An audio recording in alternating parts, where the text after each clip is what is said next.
That was a lie. We are live. Oh, there we go. We are live, man. On time as usual. Duval. We don't know where y'all been, but we been here. So late. Welcome back. Welcome back to another episode of Man Down Sports. Full panel Friday, man. We got the squad with you. Mel, myself, Chris, Jay, Brittany up there.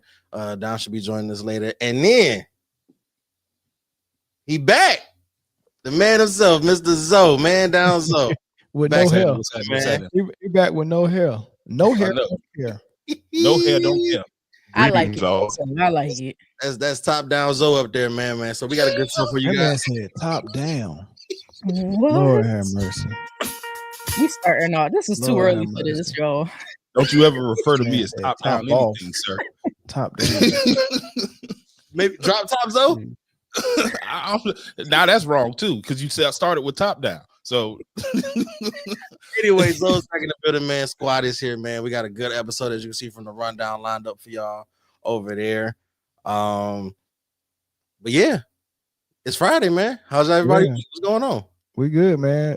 We had some technical difficulties with Dominique. So hopefully she'll be back in about 10 minutes when she get it corrected. But we got the whole gang here. Everybody except Eric is here. Mm-hmm. Corey. Everybody except E.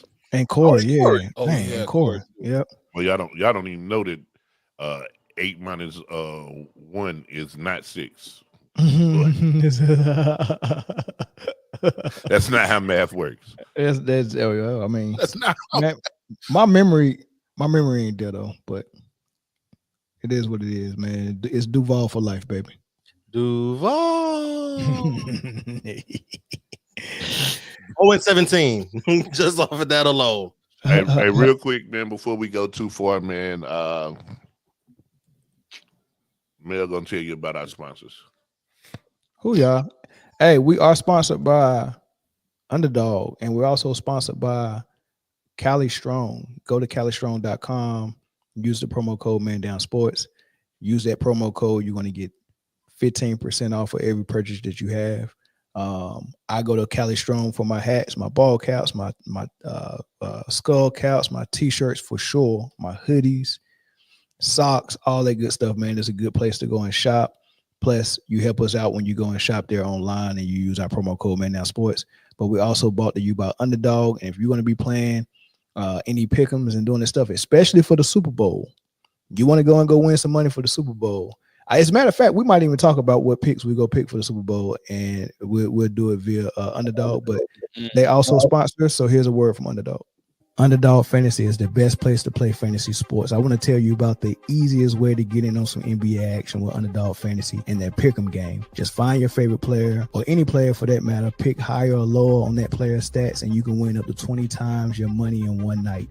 Pick between 2 or 5 players to fill your pick'em entry. Get every pick right, and you can net yourself some serious cash. Use the promo code ManDownSports and get up to $1,000 in bonus cash. Plus, now that it's football season, you can follow Man Down Sports as we reveal our favorite picks from week to week. Like I said before, pick your favorite player, pick higher or lower, choose your dollar amount, and win some money. It's just that easy. Make picks, win money.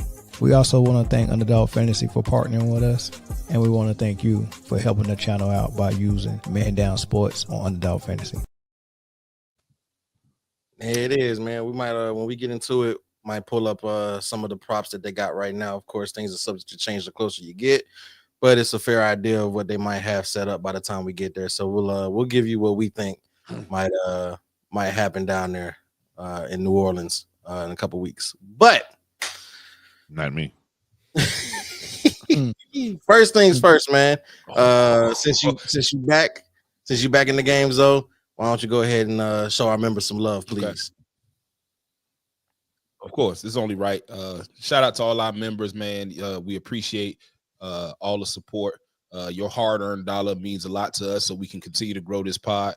And we're gonna start off with Simply Noob, Deshaun08, Disrespectful God, Mr. CT, Prodigal, TT7, Michael Young, Big Al, Zeno Omega, Savon Arnold, the Joker, 687, Malachi Israel, Scott, not the Floyd type, Merriweather, Ashley H. It's Not That Serious. Keith Brazel, Big T, Andrea Williams, James Reed, Demetrius Day, Taco Master, one account, 33 Shuggy, Cedric Franklin, E. King, Steve Calvert, Unspoken Voices, Taco Master again, Ryan Walters, WW, Shay J, R. Bean, Jeffrey Guyot, Shy Rider Westsider, and Wiz Man Ballin. We appreciate you. If y'all in the comments right now, definitely throw some thumbs up and let us know that you heard your name be called. You know what? I'm gonna just go ahead and say it, just to get it out the way, man, because I don't like to harbor feelings and stuff like that. But I really don't like the fact that Zoe at 40 can grow his locks like that and then just take them off and go straight to waves and then have hairline all like it's not even funny. I really do not like that. Like I really don't like that, man. You know what I mean? So hold on, time out. Stop showing out, I man. mean, Sir, that's a ball-headed lie right there. I definitely definitely said bet good. He ain't lost. Yeah, he definitely lost. he lost. He lost. That sounds like something a person who lost would say, nah, man, Jay ain't gonna do that, man. Jay ain't never made a bet that he ain't gonna make.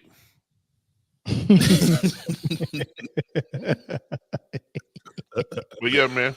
Definitely shout out to the members, man. We appreciate y'all. If you ain't a member yet, why you not one? It's easy. Go ahead and make that happen, man. You missing out on a lot of stuff, man. But yeah, so man, as you can see, the first topic, man. Let's go ahead and get right into it, man. No, we don't have to get into or slide into or none of that. We don't have to do that, guys. We can get into the first topic, man. I don't think that's bad, first topic, man. So I don't think that's bad. What is you trying to slide into is my question. For those of y'all living under a rock, Bronny James. Zogo get us demonetized with that little sample right there. That little sample. So I made it 4 seconds, not 5. Oh, that's the cutoff right there. Yeah, it might be. So Bronny James got called up from the G League to play with the Lakers against the 76ers and put up an amazing stat line of 0 points, 3 rebounds, 1 foul. And what was it? I think 3 turnovers. That was the Philly game? 3 Yeah. turnovers, yeah. Yeah. And when questioned about it after the fact, here's what Lakers head coach JJ Redick had to say about it. You know, JJ, you went to Bronny in the first quarter instead of Shake or Cam. Why did you want to see a look at him there? Yeah, just felt like on a back-to-back, just him giving us energy, I think, was the goal. I maybe put him in a tough spot, flying up yesterday and, nationally televised game and Philly and all that stuff. It's, he didn't play well, but he's been playing great, in the Stay Ready games, and he's been playing great in the G. So I have confidence in him, but obviously didn't provide that at a high level. So that's what JJ had to say when asked about it afterwards. Of course, the guys over at Gil's Arena had something to say about it. Specifically, Kenyon Martin. Here's what he had to say. But I'll leave it to the couch. How did Bronny look in his first extended NBA game action? Not good. I saw you shaking your head with even JJ's decision, fly him up, put him in a primetime game. Y'all want me to go first?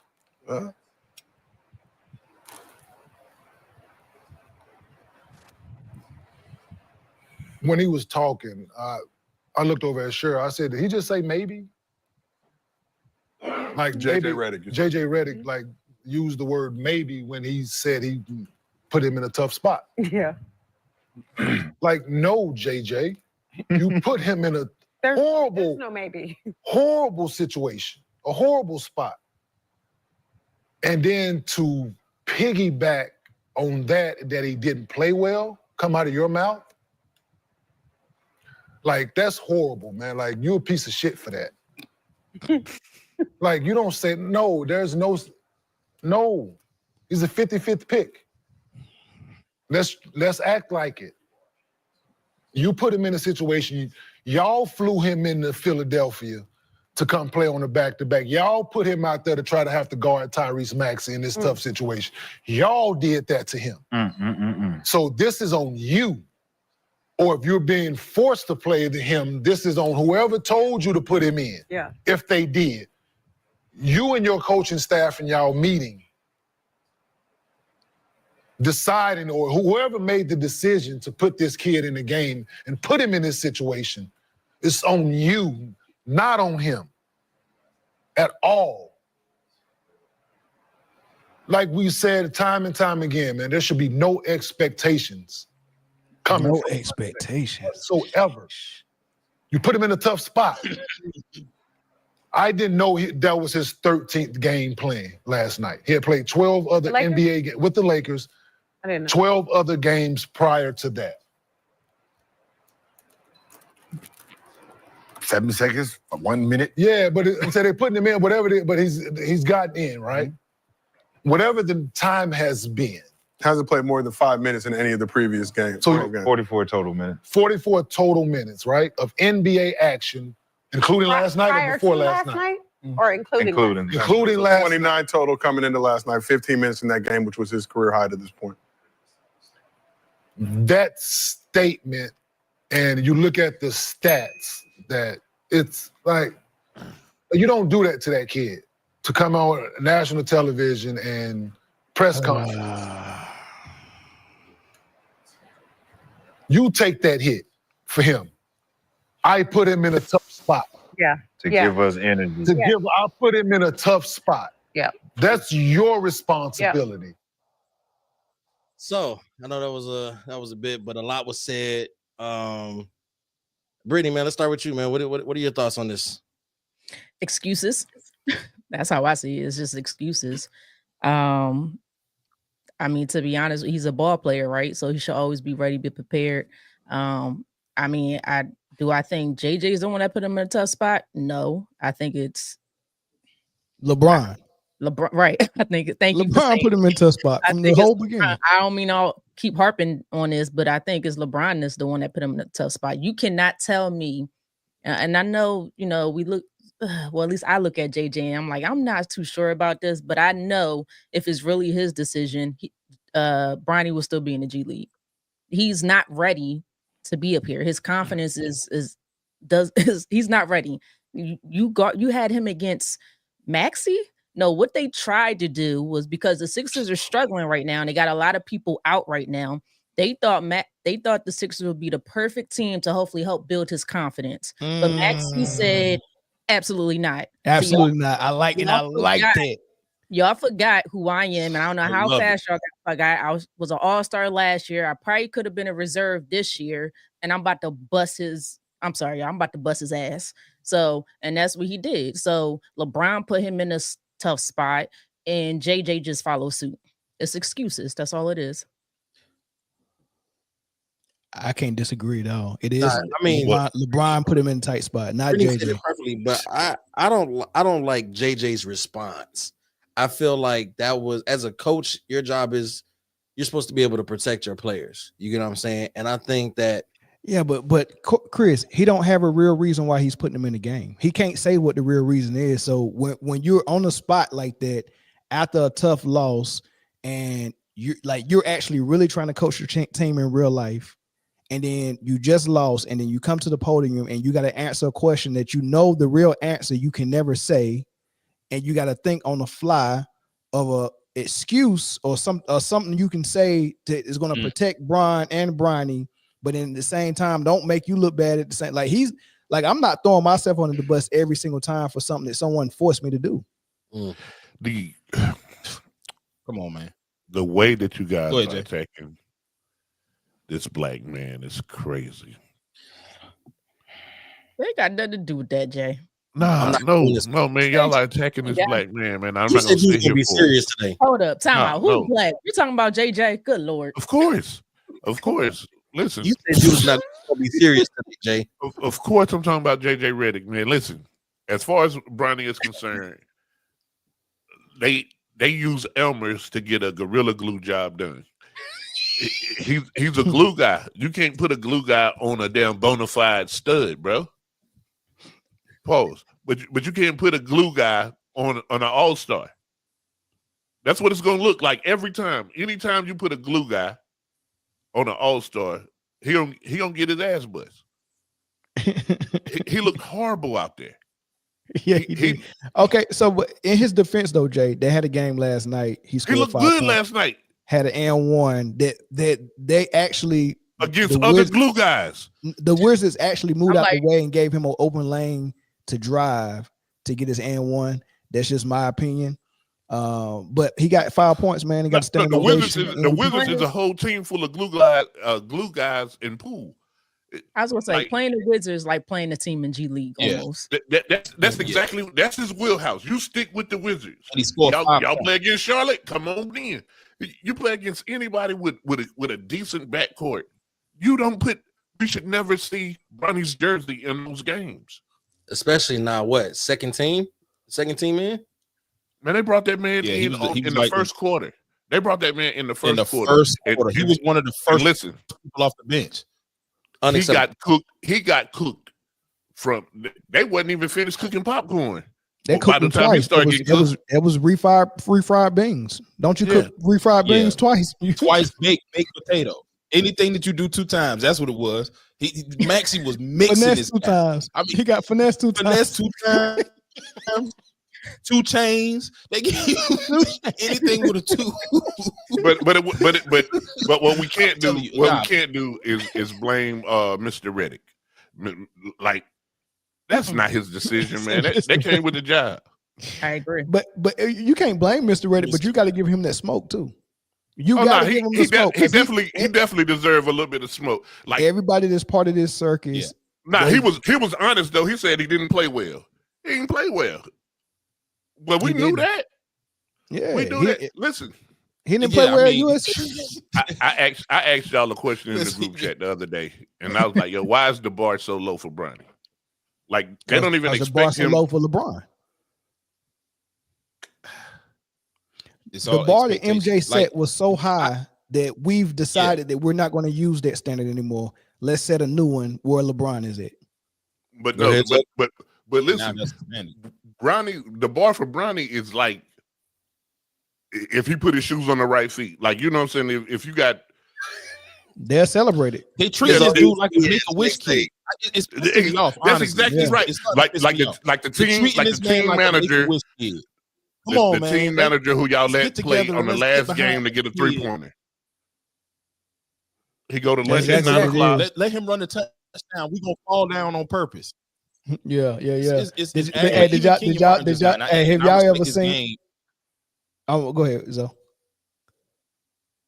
Yeah, go ahead, Kenya Martin. Like it was just ridiculous. He was talking like, "Oh man, y'all gotta stop doing this kid like this. Y'all gotta stop talking about this kid. This kid.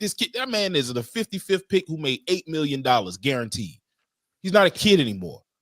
You know why Kenya Martin talking like that? Because he got a son that's trying to make his name in the league, and he feels the pain that LeBron is feeling for his son. His son played for the Sixers. He looked better than Bronny. Of course. Like he looked like he belongs though. Shout out to George the Truth Hurts for the $5 super chat. Wait until Bron leaves and JJ say I need that roster spot. I don't think he can. If Bron is not there, then what's keeping Bronny there? Oh, you ain't never a president of basketball operations, Bron. What's wrong with you? You or Clutch Sports. We're not sure. We're not sure if JJ Redick didn't sign with Clutch Sports before he got that job. We're not sure about that. Hold on. It's real easy to find that out. I don't think it's that easy. I've tried to search. You can't find out who's all signed to Clutch Sports. Not from Google. Man, Bronny, all right, man. He'll be a very decent. He's with CAA Sports. Yeah, Aaron Manson, Stephen Human of CAA Sports. Yeah, you know who those guys are. not saying it. I'm not saying You- it. Go They pull get a money, Kanye West. boys. I'm not They gonna get say what the doctor was. They get money, boys. That's all I'm saying. I'm saying to get money, boys. JJ I'm get not going to money. tell you what the religion of this doctor was. JJ get money. Steve get money. I guess I'm at the point, to be honest with you guys, I can't keep giving Bronny excuses or giving him to me, he's a ball player. Like, you a ball player now. You got to get it together. You got to come out with more confidence or something. Like, you don't get the excuses anymore of your dad got you in. JJ is trying to help you out because of your dad. You a ball player. If you ready to play, come on. If not, you stay in the G League. See, when is he not a kid no more? When can we start saying he grown? When is he not a kid? He was grown when he got drafted. I just don't understand it, man. He was grown. He was grown when he grew that little tiny mustache with that lopsided fro. That man grown. Hey, but to me, go ahead, Chris. My thing about it is he was starting to get a groove in the G League. You're not allowing this man to build any continuity, right? So he's getting his confidence up. I mean, he just caught a poster, right? So he's starting to get the hang of this at this level. But with this whole situation that the Lakers are putting him on, the bouncing back and forth between the G League and the league and this, that, and the third, and then he's getting some confidence here in the G League, and you're like, all right, cool. Right. Now go play Tyrese Maxey on the road. And it's like, what do you expect him to do? I'm not making excuses for him because at this point, but that was a bad situation. But he needs that though too. That's the part of the growing curve. Pause. As well. Shout out to Aaron G with the Aaron G 499 super chat. Appreciate that, brother. It's sad watching these former players scared to blame LeBron for Bronny being dangled out there like that goat on Jurassic Park. Y'all ever see the video? Y'all ever see the video where the Make-A-Wish kid in high school? They gave him the football to run a touchdown, and he was gone. And there was one kid that came out of nowhere and just knocked him out. His ass. That's what Tyrese Maxey did the other night. He ain't part of the wish. He ain't know. That man said, "I'm a competitor. Hey, if you lace him up, you get this smoke." Right, man, you get criticized just like every one of them other NBA players get critiqued on their game. You're not ready yet. So I agree with Brittany at the point, no more excuses can be made for Bronny, but that was if you're gonna try to bring him up and continue that confidence and translate it to the league, then do bring it up against a Washington or maybe a Charlotte. Somebody maybe not even Charlotte because LaMelo probably was gonna give him work. So I mean, but he's getting better though. He is getting better. We all got to admit that. Nah, for sure, he's getting better. Absolutely. It'd be real dope if he was in a USC uniform or some college uniform. Right. That's exactly where he should. That's exactly what his transition should be. And no one's saying in 3 years he wouldn't have been ready for the NBA. Correct. Yeah. We just saying he but now. Absolutely. Let that man develop. Hold on, time out. So we did you just say we just say he but now? Yeah, he's cheeks now, but I mean, for him to be a one and done player like D Rose, we're not saying that. That's not what we. But listen, think about the one and done players: D Rose, Kyrie Irving, Carmelo Anthony, Carmelo, Austin Reeves, Kevin Durant, Michael Beasley. Those were one and dones. We turned Bronny James into a one and done player, like he was ready. One and done. Can you hear us, Dominique? I can hear you guys. Welcome back. Hey. Welcome back. Hey. Hold on. Friday. Before we go any further, this would not be Friday Night Full Panel Friday without Sports D telling us what she thinks about Bronny. Guys, oh my gosh. Honestly, this Bronny James, I have been sick. If you guys seriously, I could not talk.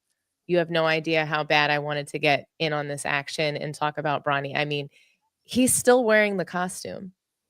This whole thing, why did they bother putting him in the NBA? I mean, we cleared the deck for him in the G League. We benched Quincy. We actually cut Quincy. So he's just totally cut in order to help Bronny to shine. And now he's in the NBA 0%, 6% from the goddamn field. Literally, he's fumbling the ball by himself. Nobody's fucking guarding him, and he's fumbling the ball like he's on a football field. I'm like, lights is bright, man. Sometimes the lights be too bright. Lights Hey. be Would have been cold on the like, field. They are on. some people are of the opinion that JJ Redick did it on purpose. That he did it on purpose to try to, I guess maybe prove a point. Maybe he's trying to show that, he's his own coach, right? And that, like, he's putting Bronny to the wolves, and now maybe the Lakers are going to say, like, this is too much. We have to stop playing him. Like, do you think he tried to maybe? I don't know. No, I don't think he did that. Not at all. He's trolling us, like trying to be funny, like, No. oh, we could beat the 76ers, so I'm gonna put Bronny in. Nah, Like- it's all LeBron's world, man. This is his kingdom. He's King Joffrey James and Prince Hakeem. And when I say the boy got his own money, I mean the boy has got his own money.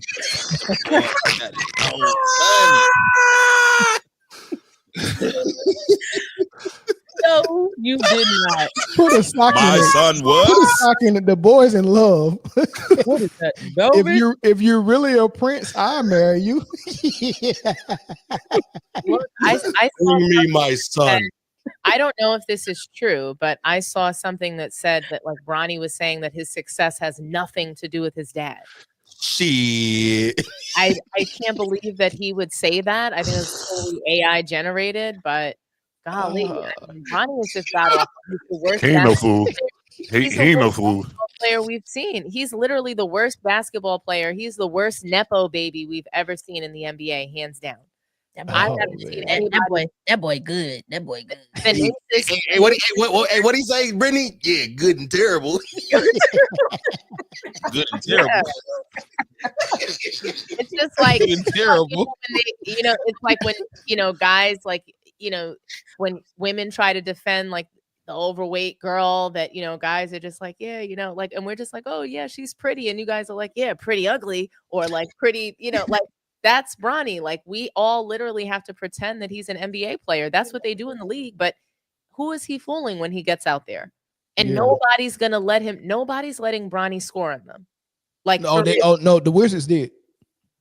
But these guys are taking some pride, though, Mel. I'm sorry. Most dudes are, but the what I seen from the Wizards was unreal. I couldn't believe they opened up the Red Sea for him to get an open drive to the lane. And then the shot blocker didn't even rotate. He just waited and be like, I'm going to contest it. I'm going to make it look good, but I really want Bronny to get this bucket. And they probably designed it that way. Man, it was unreal. It looked so bad. Okay, like, we messed up. We put him in this game. We got blowed out. Now we're going to play the Wizards. We can win this game. Let's make sure that Bronny can look better. But he still didn't. He still only got one field goal. What was he, 1 for 6 against the Wizards?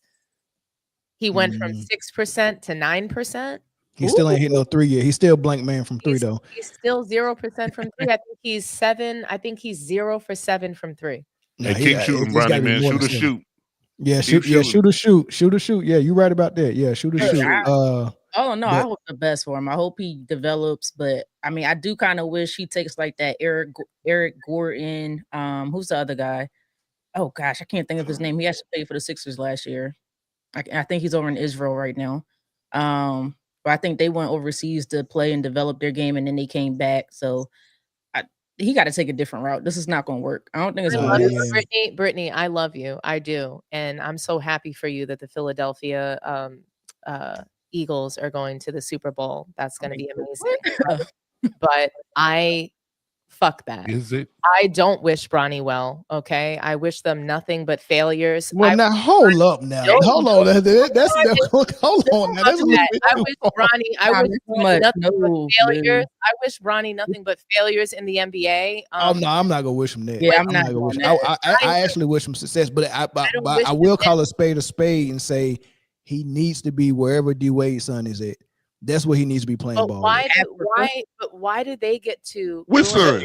Why? The one that was a son, or what son we talking about? Come on, man. Y'all trying to get us shut down, man. The son that play ball professionally, man. Why? Funky Town, what's up? He's an African league. Hey, Yeah. how's Now, everybody why does doing this Bronny evening? get to ruin everybody's life around him?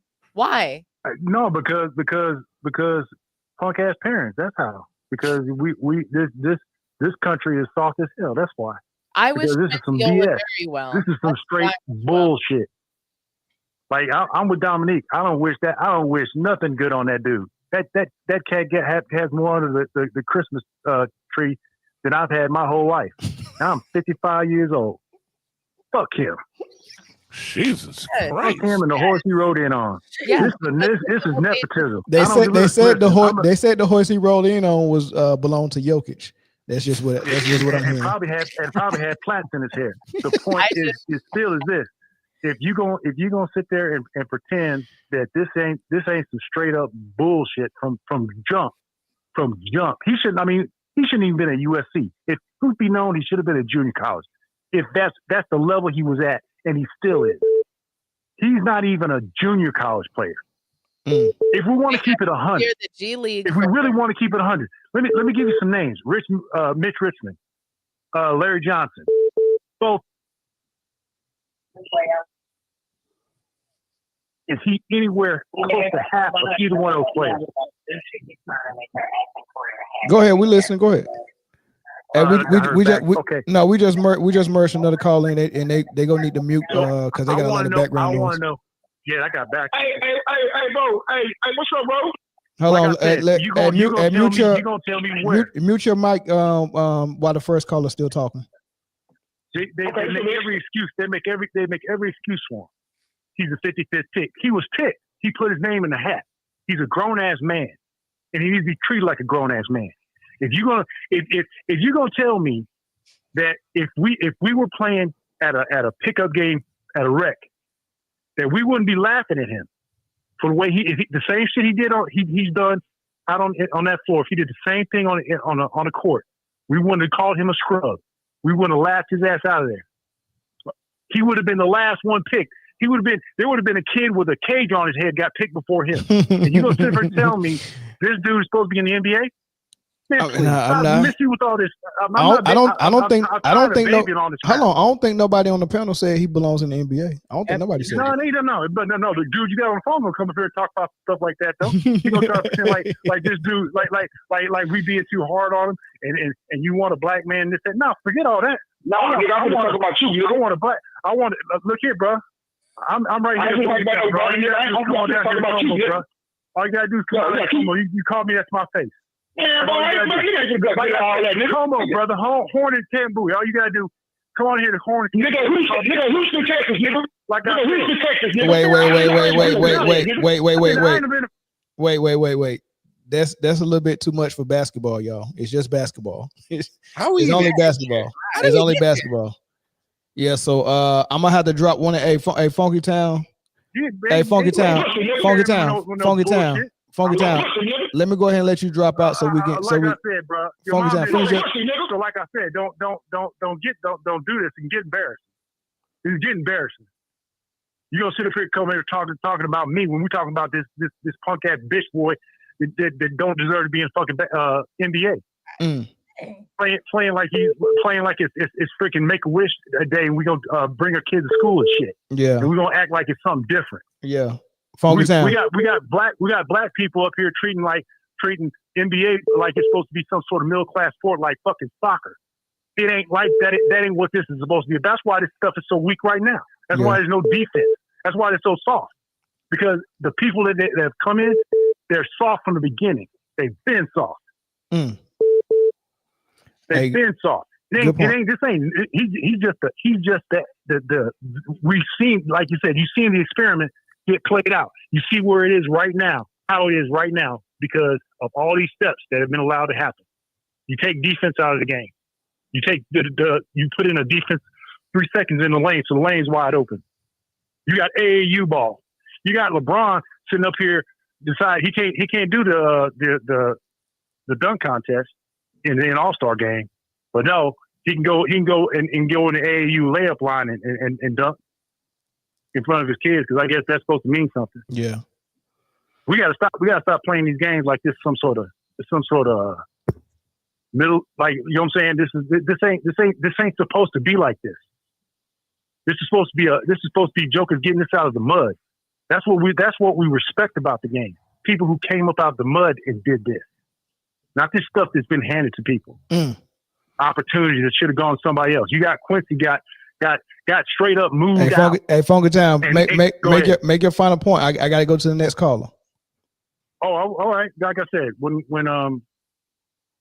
we decide we're gonna hold people to standards, like you said, Mike set the bar, and they've been trying to make excuses and everything else, like that's supposed to add up to what he ended up doing, and that's why you got that punk LeBron. Even in the conversation, he should be more close to Jordan. Yeah. Hey, everybody hit that like button. All right, y'all have a good one. All right, bro. Appreciate it. Young, call back, man, with a calm spirit, big dog. Hey, Chris. Yes, sir. Go ahead on that super chat. Shout out to Aaron G for the $4.99 super chat. All Bronny was doing was playing his scratch off in the app. Ricky! Boys in the hood. Man. And shout out to go ahead. Pronounce that, Chris. Shout out to who? Go ahead, Chris. Shout out to who, Chris? Come on. I apologize in advance if I butcher this, but kudos Yusuf for the $9.99 super chat. We appreciate you. Thank you. Please forgive me if I butchered that. And Aaron G with another super chat, $1.99. Dominic, the only one that can calm Young down. Is that true? We have a really good relationship. We've Good. We built quite a rapport, and we just have a mutual respect. Good. Hey, I started to throw some fire on that.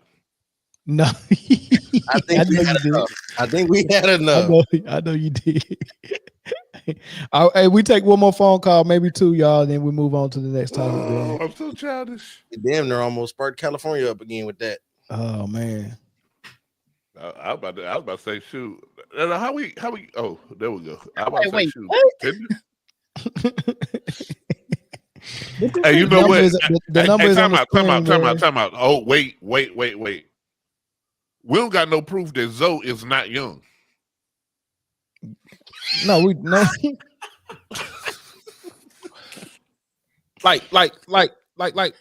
Like. Is this like Scream where it was two murderers taking turns wearing the mask? Hey, you see Zoe disappeared and then Young called it. Yeah, that's a good point. Caller from Maryland. What's up? Hey, super chat, man. Caduce, man. Hold on. How you pronounce that again? Caduce. All right. Did I get it right? Chris, you was kind of close. You was close, Chris but no. Okay. Close, but yeah. Caduce. Didn't I say that? Man, people been butchering my name since I was a kid. Don't worry about it. Man. All right, I have a question, man. Yes, sir. Y'all, man, real spill, man. Do y'all think the sports stuff is rigged, man? Yes. 100%. Yes. A lot of it, not when it comes to Kansas City winning Super Bowls, though. Not that.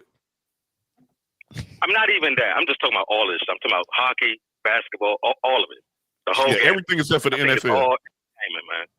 It's a business and it's entertainment, and it's the entertainment business, and I don't know anything else in the entertainment biz that's not controlled by whoever is in control. I respect that. That's all I want to say. Thank y'all. All right, man. Thanks for the super chat, brother. It was another caller from Alabama that called in. Call back. You don't think you just let them talk, bro? Huh? What happened? You don't say it, so you just let him talk. Brody. Yeah, he was on there by himself. You was on there with another dude about to end the whole show with a whole bunch of words. He was saying you just let Funky Town keep talking. Yeah, because he was on. I told him I was gonna get him off the phone after he finished his point, and then you was gonna go. you wanted to call and start your own show and have a beef with another caller. With that ain't how we run our show. We don't run our show like that. Call back, man. We want to hear your point, though. There you go. Hey, can you hear me? Siobhan, how you doing? Oh, that's not him. Good. How are We're you? good. We're good. What's your thoughts? Well, I ain't gonna agree with Miss Dominique up there. I'm not gonna be as harsh on that baby as everybody else, baby. I do wish him the best, but he don't need to be playing. No. He really doesn't. It's unfortunate, mainly because of who his father is. And he was placed in a position that I truly don't believe he was ready for, but he was placed there because of his father and what his father wanted, not so much as what he wanted. Correct. See what I'm saying? Yeah. Yeah. So, and unfortunately, it's just his performance has just not been up to par. He's not even playing better than an above average player. And that's even worse. He's really not even playing average. No. So it's sad to see this because I actually want him to do better. But I feel like as long as he's going to be in the NBA, whether he's playing with the Lakers or he's on the G League, he's not going to have the success that he needs to have. And maybe he needs to be the one to maybe stand up to his dad and say, hey, I need to go back to school or something. Well, he can't go back to school unless he's just getting whatever his he degree. got to do. Yeah, or just, or maybe play overseas. I'm not sure, but he needs to get away from that environment because as long as he's under his dad's thumb, You think the environment is hostile and abusive? Say what? You think the environment is hostile and abusive? No, not hostile. I mean, just the pressure. That would make it hostile. I think it's hostile. I think he's in a hostile environment. Well, I mean, I don't know what goes on in that house. Not the house. Not the house. I'm talking about national TV. I'm talking about the NBA itself. Oh, well, is a hostile environment. I don't think. It's not good for him. No. Yeah. He's so young. How old is he? What, 18, 19? He's 20. He's 20. 20? Yeah, he's 20. So look, And this is what I mean by hostile environment. I think when Kyrie Irving was in Brooklyn, he was in a hostile environment. I believe the Brooklyn Nets owner and Sean Marks, the GM, all that stuff was just like, I mean, they didn't have his back at all, and they was trying to catch him up. And then you had people on one end in the national media like Stephen A. Smith, Kendrick Perkins, and all these dudes was adding fire to the fuel to the fire. So him just coming to work every day in Brooklyn was a hostile working environment. He had to get away from Brooklyn and go somewhere that was going to help, alleviate some of that for him, right? Bronny is in a hostile working environment as long as his dad is orchestrating everything that's happening around him. And because on the other end, you're going to have people like us who's going to call a spade and not cut him no slack. And we're just going to call it out. And it's embarrassing. And the more he goes out there, he's thinking about, if I make a mistake, I'm getting clowned tomorrow on everybody's platform. Right. And that's why people are chanting MVP and having standing ovations for him getting a layup. He scored a layup and got a standing ovation. I thought that they were mocking him. I didn't think that was like. Oh, no, they weren't mocking. Are you sure the MVP chant was mocking? Nah, they wasn't mocking. They was dead serious. I think that was rooting for him to score a bucket. No. Okay. No. Okay. They're mocking. They went to Washington. It wasn't like they were playing. If they were playing at home, yes, but like that had to have been a joke. MVP, he's the worst player in the league. All them fans that came to that Washington game are LeBron and Bronny fans. I know Washington fans were not going to watch the Wizards. These people are right now. These people. Yeah, it's like they went there to see those two. Correct. Right. They was cheering I for do him. agree. Yeah. Yeah, I do want to clarify clarify away from under his dad. It's not that I don't wish Bronny well as a person. Okay. I don't have a problem. I do have a problem with him as a person. I do actually, but I don't wish him well as far as his NBA career because he has stolen from other people. That's what I cannot wish well for something that is so devious and so evil. What they did to Quincy Oliveri and what they do to other players. LeBron has been doing it his whole career, and now it's continuing with Bronny. And I think it's just awful and disgusting. Yeah. All right, Siobhan, thanks for the call, man. Go ahead. No, I was going to say, no, I do agree with that part for you, Dominique. Yeah. Because like you said, he has, unfortunately, due to nepotism from his dad, he was being able to be placed in a position that other players who are actually better than him should have had.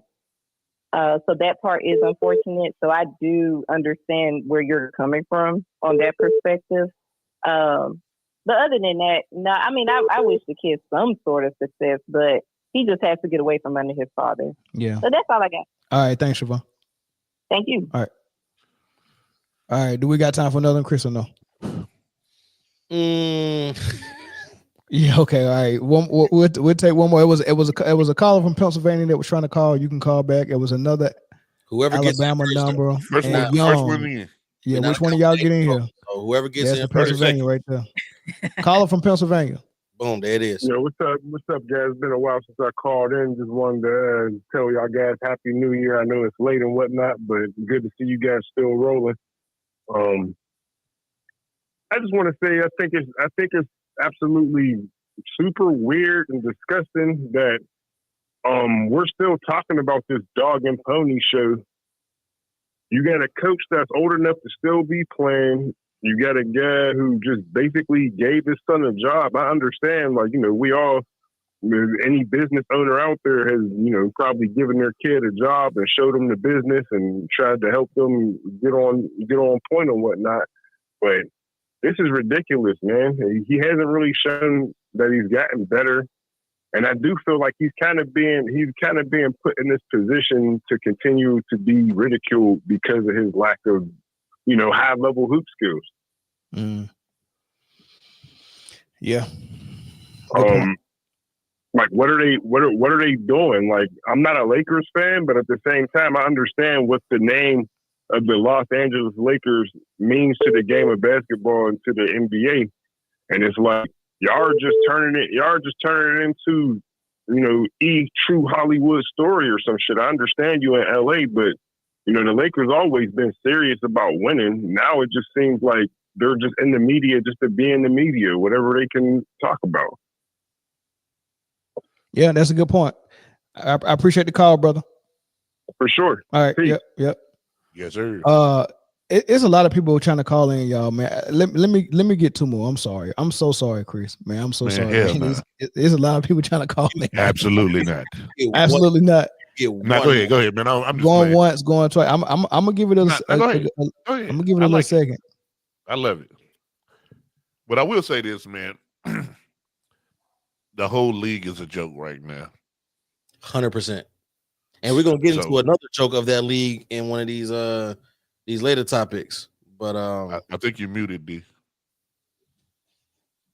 Dominic, did you say something? I see your mouth move. It's because of Bronny. Okay, the NBA is a joke because of Bronny. You cannot be highlighting Bronny absolutely not. and think that this is a serious league. He's part of the punchline. Don't get me wrong. He's definitely part of the punchline, but he's not the joke teller. Right. Just started. He didn't tell the joke. He part of the punchline. Telling the joke, Adam Silver. Adam Silver for sure telling the joke. Man, caller from Chicago.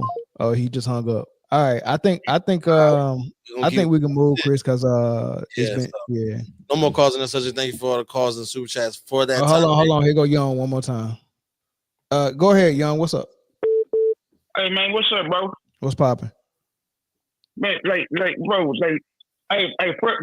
first thing is first, bro. Because me, you know me, I try to be cool, calm, and collected. Yeah, I end up passionate about what I'm talking about, and we go back and forth, but that's cool. But bro, hey man, anytime somebody on any type of internet platform or anything got to do with anything, man. Listen, bro. I know, I do not take you niggas seriously, bro. Serious, bro. I'm just being 100, bro.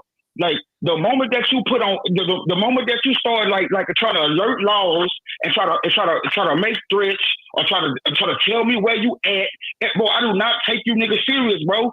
Like this ain't even that deep, bro. Like my nigga, after you cut me off or after you shut me down, like old dude, like he spent 30 minutes, nigga, crying about something got to do with a sport, bro. Like that shit is crazy. Hey, and at the end of the day, my nigga, I don't respect nobody, bro. That'll shit, nigga. I'm talking about that's over the internet, bro.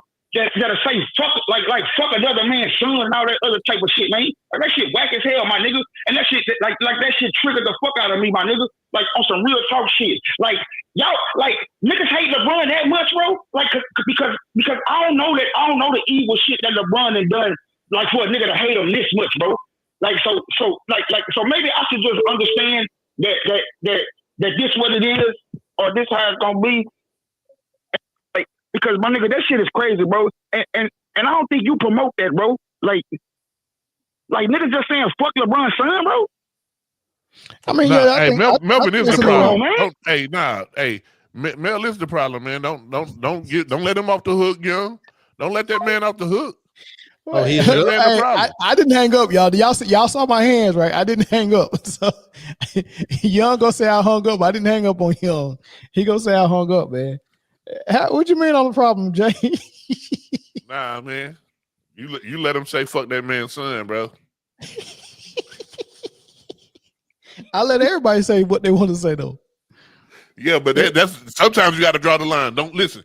I didn't draw the line. I didn't draw the line when he said that. I was like, wait, hold. Even when Dominique said I don't wish him well, I said, wait. I just don't understand why that has to be muted. We need two things moving forward. We're not gonna say F the man's son, and we're not gonna disrespect that black Nubian king of JJ Redick. All right, bet. Grown adult. He's not a child. You guys are out here acting. That last part did not sound. Refrain. Come on. Please, just pull that last line back. Don't say that again, Jay. Jay, stop calling JJ a black king, bro. Yeah, he said, hey, listen, all melanated people don't show their melanin on the outside. Sit here and talk about how Bronny's protected and we're out here protecting him from the panel. Like, that's crazy. You guys just want to protect Bronny from me so bad. That's okay. He's going to get his ass cooked on sports TV. Fuck Bronny, protecting fuck the Lakers. Fuck LeBron James as a staff, record label, and a whole motherfucking crew. Hey, well, hold on. We're a family show. We're a family show, so we try to keep the F's and the F bombs to a minimum. Try to bring the F bombs to the minimum, man. And I am an angel, so I mean, I can't be around that much. The angel of what? Talk back. Please. I am an angel of light. An angel of light. I got a word for it, but it ain't light. Thank you again. It's definitely not darkness either. Thank you again for all the calls. That's not what I was thinking. Man, hold on. We gonna clear this up right quick. If I wasn't an angel, y'all wouldn't be here. Y'all mess with me because I'm such an angel of light. Caller from Alabama, you the last caller, brother. You got about 30 seconds. Go ahead. All right, so first of all, first time caller, like what I'm hearing, Dom, you bugging, but it's all good. You funny. This is what my take on it. As a Spurs fan, and somebody said this earlier, I think Clutch. I blame Clutch Sports as much as I blame LeBron. I think Clutch is a serious problem, not just in basketball, but in sports. I think they created a false narrative. They're trying to looks like wipe out Michael Jordan's whole legacy. And I think the NBA will be better once LeBron is out the league. I think a lot of NBA players know his son is like a dog and pony show, but they don't want to say it because they're cool with LeBron. They don't want to, ruffle his feathers. At the end of the day, they know his son. I'm not saying he can't play. He's just not ready yet. And I think they need to give him time. But the whole dog and pony show, all this nonsense, he knows his son is not ready. He's just doing it for ego. And LeBron, when he leaves, I will be thankful. Hopefully the NBA can get from the Friends and Family League back to what it used to be. I know it's my time. Y'all have a good night. Yeah, I agree 100%. I'm ready for LeBron to go ahead and retire too, man. But thank you, man. Thanks for the call. Chris, super chat. Shout out to Taco Master with the $5 super chat. 13 bros, 13 words. I ain't typing. 8 shits.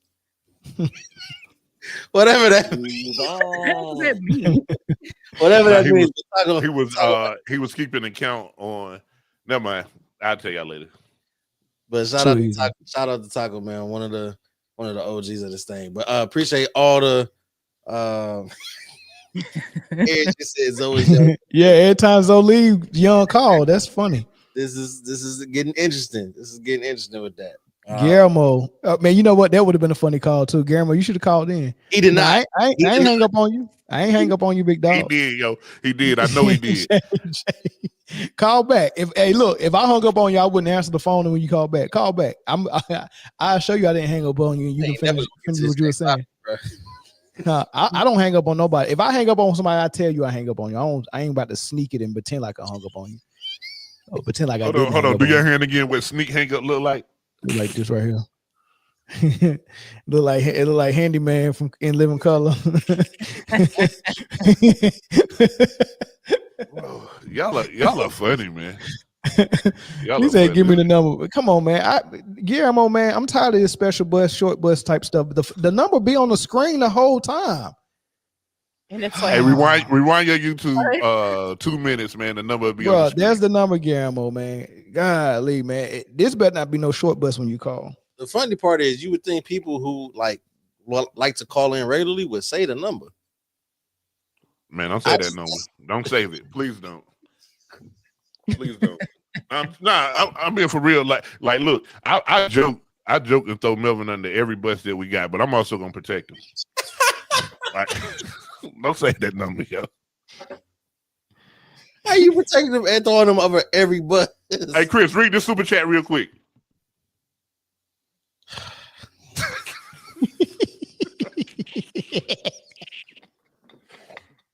Shout out to our longtime supporter, man, with the $2 super chat.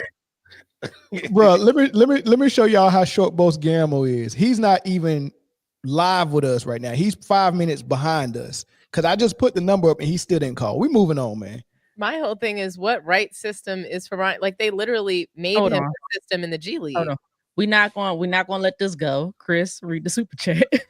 Shout out to our longtime supporter with the $2 super chat. Bronny is ready. What? Hold on. Who's the supporter? Because he super chatted. He deserves his name to be read. For sure. Shout out to Longstrokes for the $2 super. Wait, did he just gobble it? I had a booger. Oh, that was horrible. I had to try to get the booger out of there, man. Wow. I had to try to get that booger out of there on the slide. Yo, I don't think we heard. That's horrible. Right. Shout out to Long Stroke Pause for the $2 super chat. Bronny is ready. He just need the right system. Y'all setting me up like that. Hey, they run the right system at Gifford Technical Community College. No, they run the right system at Truth University where they were stumping the yard. That's where they run the right system at. Hey, hold on, no super chat. Go ahead, Chris. Why? No, hold on. I'm hosting. I'm delegating. Brittany, you read the super chat. That's not my job today. You've been doing it. You continue. I'm delegating. I'm delegating today. That's what leaders do. They delegate. I'm being rebellious. Keep on keeping on, player.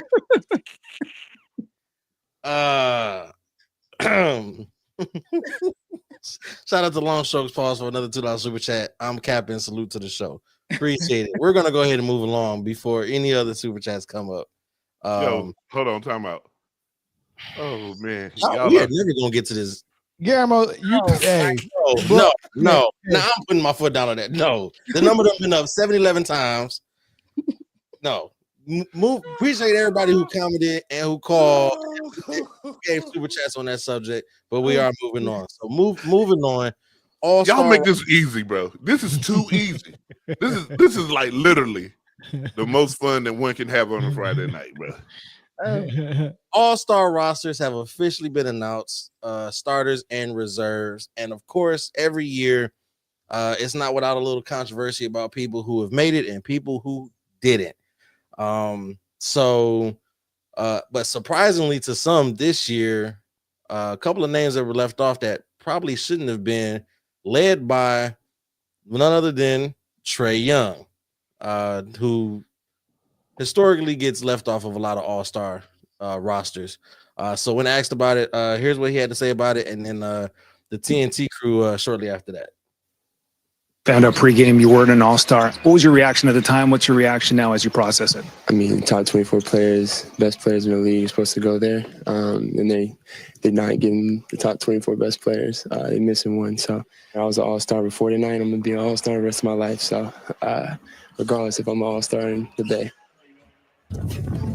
And Trae Young continued with this on social, and it's no longer getting snubbed. It's getting trade at this point. Sorry to my fans. It'll change eventually. All right, talk soon. That would have been his fourth all-star selection. He's never made it in back-to-back years. Whoa. This looked like he would, but he did not. Listen, Garland making the team ain't no snub. I mean, so look, he can be. They lost 7 games in a row. So you lost 7 games in a row. Listen, But the votes were in before they lost 7 games in a row. They had lost 5 in a row before the votes were in. Because they said they had to have the votes in Monday. So they lost a bunch before then. Listen, man, Garland has played great this year. Shaq said it earlier, and we all said. Well, does it have to be a Garland thing? It could be a Tyler Hero thing. Could come down to Tyler Hero. But that's the thing. It could be a damn. That's the thing. Somebody always gets left off, but those other guys are deserving. Yeah. It ain't like they put somebody on there. Like Dame's having a really good year. Hero's having a great year. Garland's having a greater year. So I think he wanted to say Bronny. In trade is a little harsh, but somebody does not make it every year. Well, if you look at what, from a numerical standpoint, and that's why I'm about to pass it to Shaq in a second, he's leading the league in assists. If a guy's leading the league in rebounds, you go, it gets your antennas up. It's a bonus like you. Yeah. But he's also averaging over 20-something points a game. So statistically, he has the best stats. The reward from coaches it's a coach's vote. It comes from winning, because they're also in their mind, they say, do your points impact winning? Do your stats impact winning? And early on, Trae's stats were impacting winning. So it's not like he wasn't playing well and they weren't winning. And then with Johnson going down now is also another blow to them. But, it is an argument, but there is no argument for the guys who made it. That's right. There's nobody on there that could say that guy don't deserve it. Joe just gave me a stat. He's shooting a career low 40%, and he's leading the NBA in turnovers. That matters. Joe just told me that in my ear. He says, hey, listen, look at these 2 stats right here. I agree, but Chuck, I do remember when Magic Johnson led the league in assists, he actually led the league in turnovers too that one year. So you have the ball that much in your hand, your turnovers go up as well. So, Jay, I want you to start us off on this. Did Trae get snubbed? And is there a problem with what is considered all-star criteria? No, he did not. Yes, there is a problem. Elaborate, please.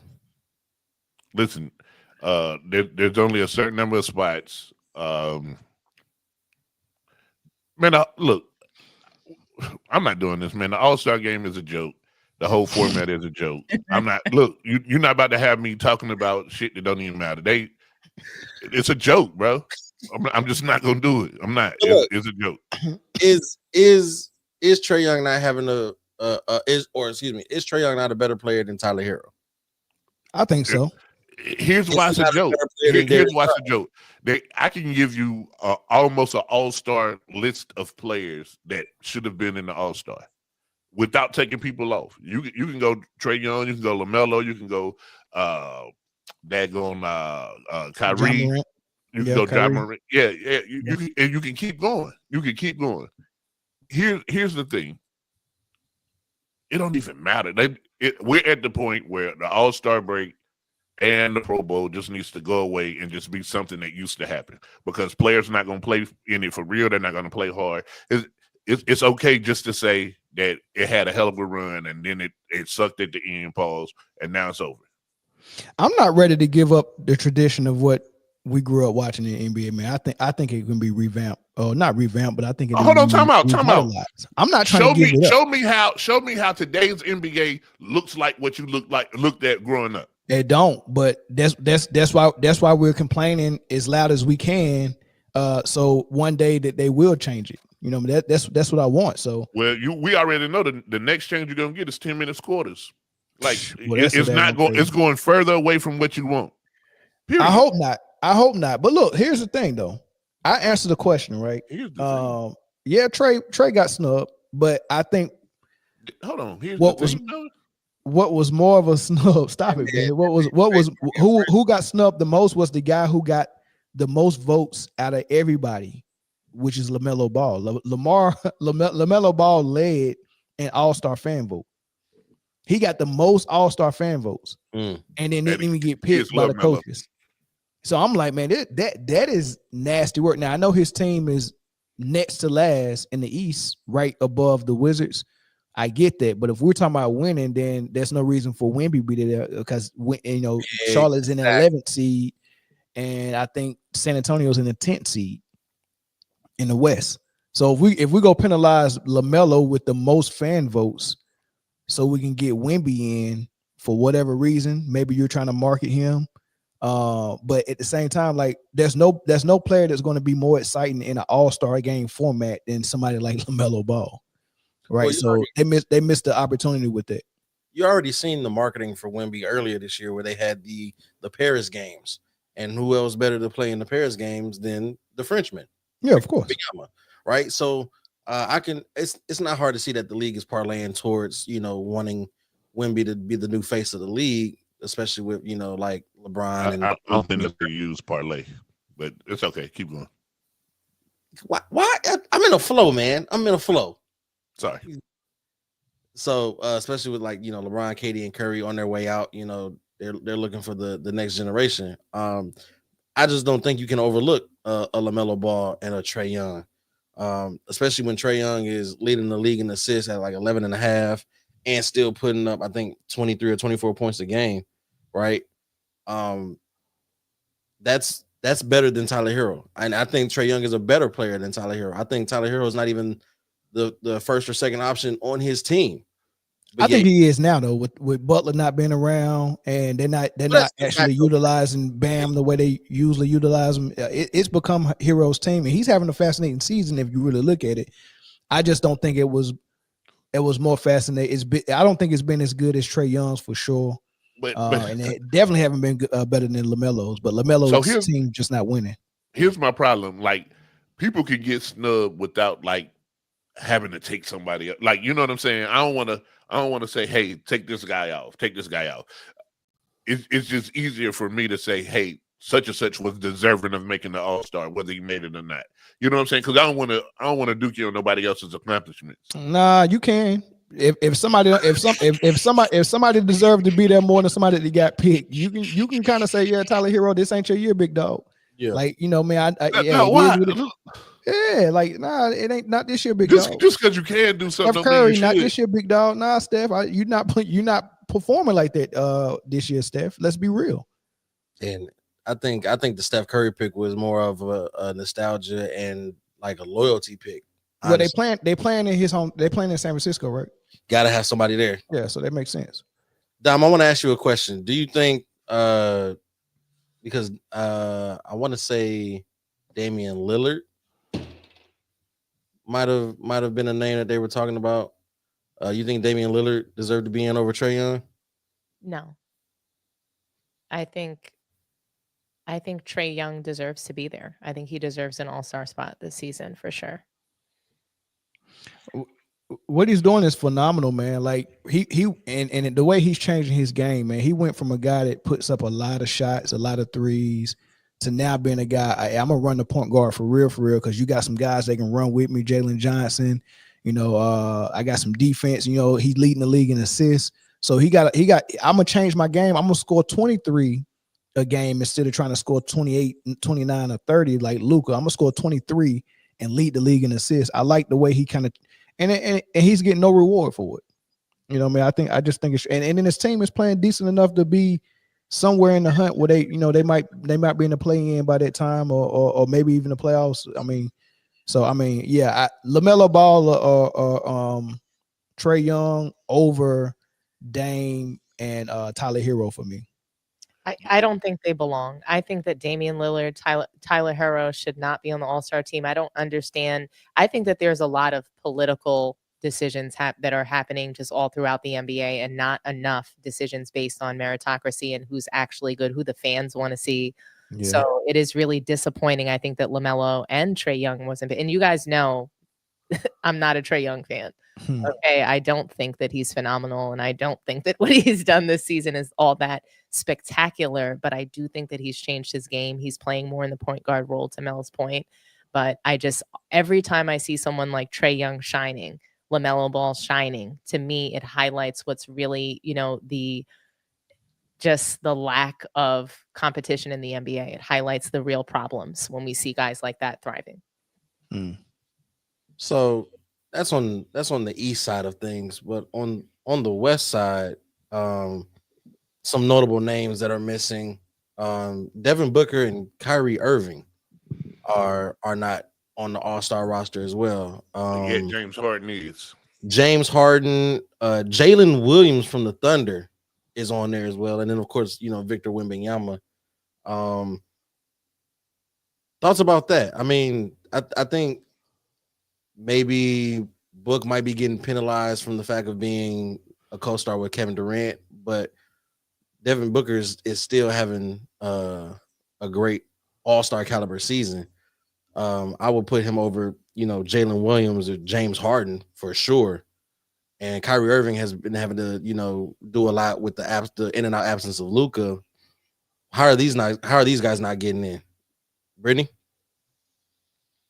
I'm not speaking because now one of y'all asses mentioned Tyrese Maxey. Like, what the heck? And I don't like the Sixers right now. Let's be for real. Let's get it together. But that kid's been playing his butt off right now, especially off and on though, because he's been in and out of the lineup. How many games he played this year? I love me some games. We're not going to do that. We're not going to do that. He's missed at least 20 games. But I will say, because I did have something to say about the East. No disrespect, but Tyler Hero feels like a DEI hire. Oh, hold on, he ain't got those no more. Last minute DEI. Let's make sure we get this one kid in there. I'm just playing. The whole NBA. Trump said that plane crash was DEI. Listen, the NBA is the National Affirmative Action League. Now we have Bronny. We have guys that look like Trae Young. We have they don't even have real bodies anymore. Like, you're just people in there, We got Wemby. No, I don't think Tyler Hero should have been in there at all. I just don't. Look, I do, and it could be because the team has a higher seed than all the other teams, like then LaMelo, Tyrese Maxey, Trae Young, and I'm assuming that's what it is. But I do think it should have been other players to get in, and it's something they're gonna have to fix. Same thing with the Western Conference. But think about it also, guys. Like, the same people can't be picked every year. Like, when I think about it, Kyrie Irving, he's having like a quiet time in Dallas. Almost no matter what he does, like, he's just been like quiet, under the radar, Like, I'm just happy to see Kyrie happy and not being like, Yeah, and he got his money. He got his contract. He got a shoe deal with Anta.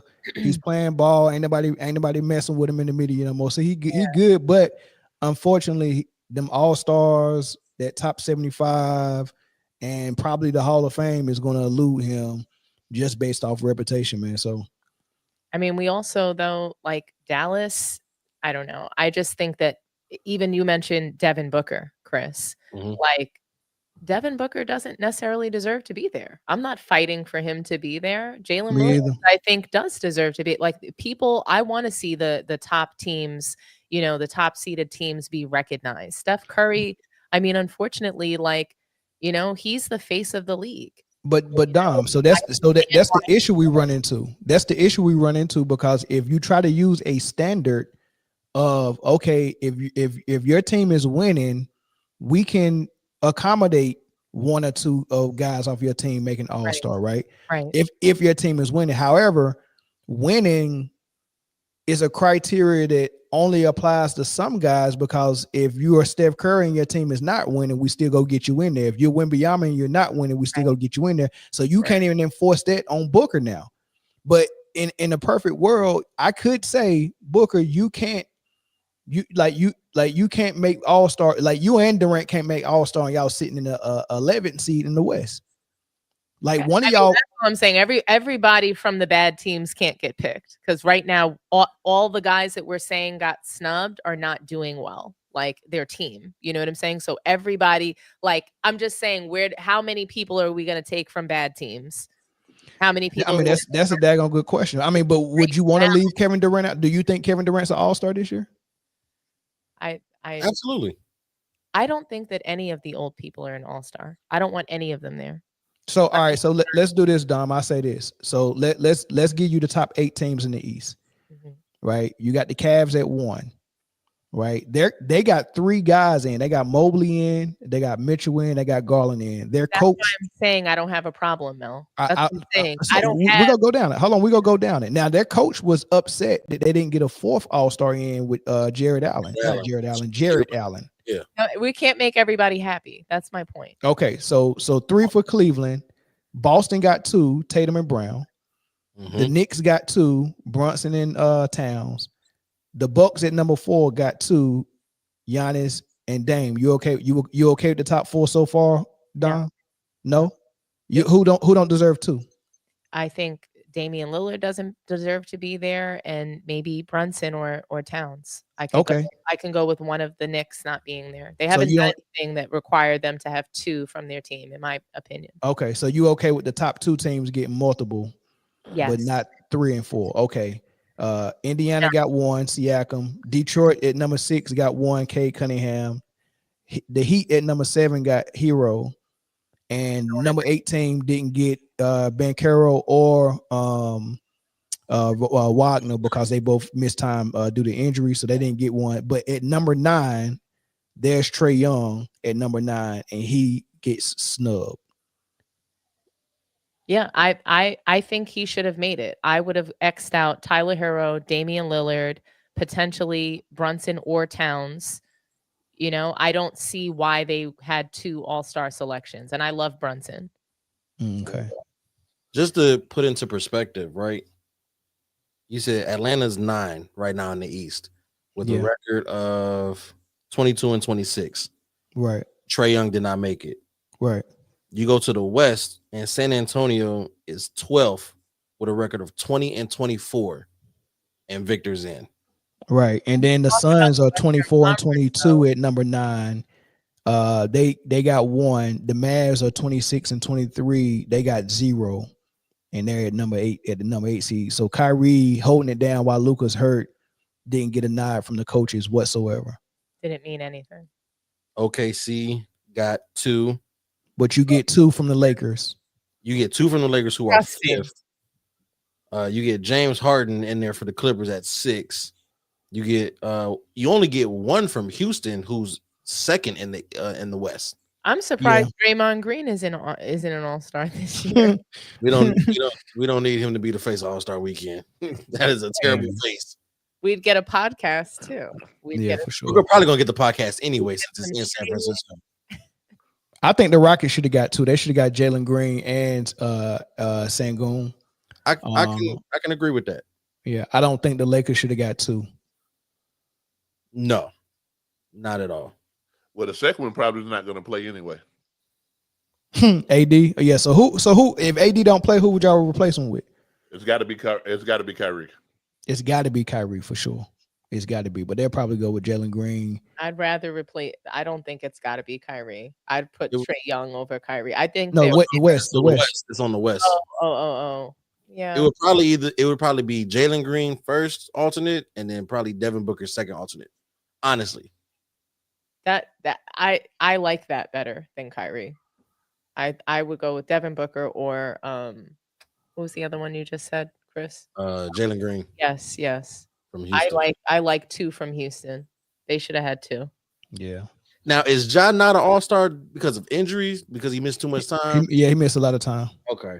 He missed a lot of time. But Memphis he, got one with James John Jackson. Morant is in that Kyrie bucket, and he's Yeah, gonna he figure is. out how to get out of that. At least he still has his Nike contract. Yeah, I mean, Kobe got out of it, so I mean, I think Ja can do it. I just don't think the people that Kyrie upset, they just got too much control over everything. It's crazy because watching the show this morning that I'm not gonna say, one of his biggest detractors said that he got snubbed and he should be. There's no reason he should not be an All-Star.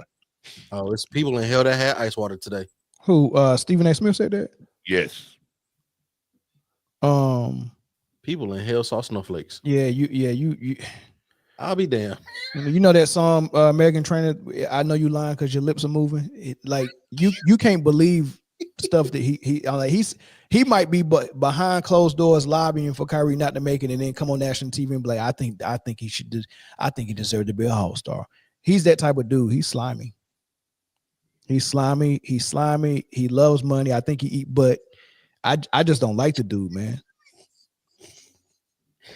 But real quick before, I want to get y'all takes on something real quick. What do you think, if any, should be All-Star criteria? What should get you in All-Star weekend or the All-Star game?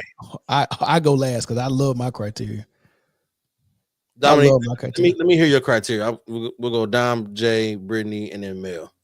I just think it needs to be your individual stats and your team stats. I think that those two things should weigh heavily for the criteria. And when you have that criteria, it's really hard to make it unfair. Jay? First of all, get rid of the fan vote. And second of all, I already told y'all, first of all, get rid of the All-Star game. Like, there's no criteria. Get rid of it. So, okay, so what would is it just a break? Everybody get a day off? Everybody, yep. Everybody week off. To have, like, what are the fans supposed to have? So what do the fans get for being fans? College basketball. I think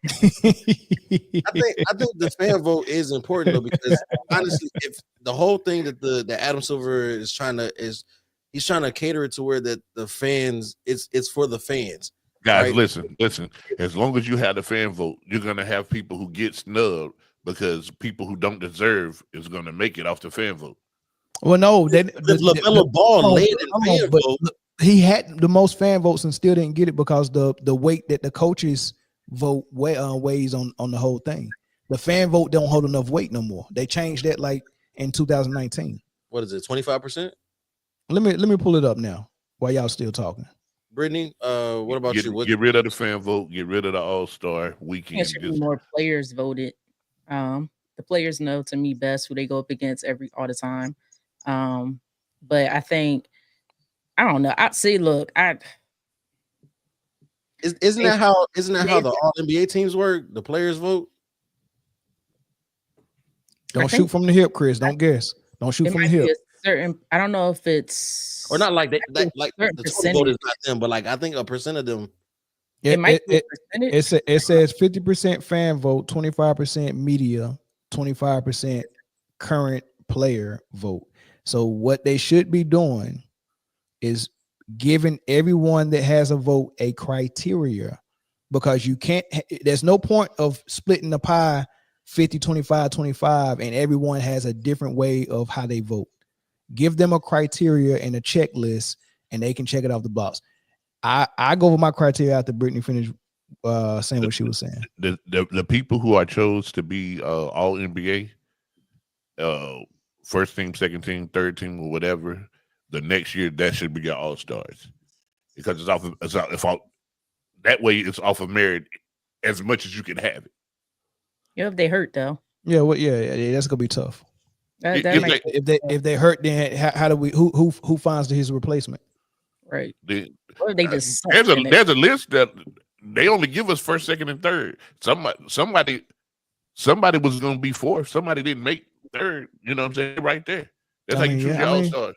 I mean, I ain't mad at that. I mean, that could work, but still, I mean, it still goes rely on how you voted for the first team. You know what I mean? Who voted for first team? Is that all media?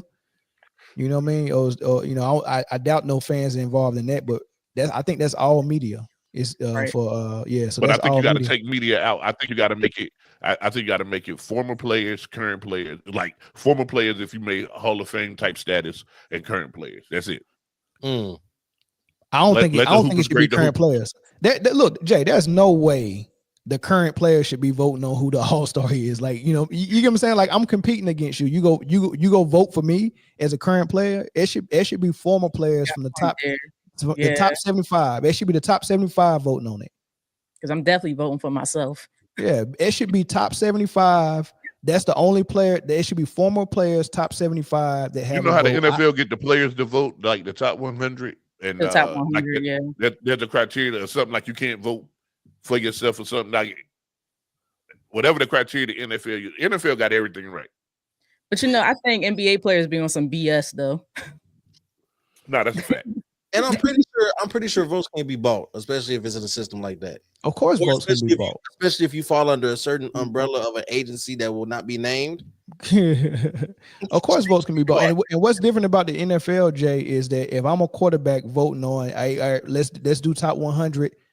Who you think the best pass rusher is? If I'm a quarterback, I'm like, hey man, the person that gave me the most trouble, I'm giving him my vote for number 1 best pass rusher. That's different. But if I'm a point guard and I got to vote for another point guard that I played against, I'm not about to be for real honest, like, because that's my position too.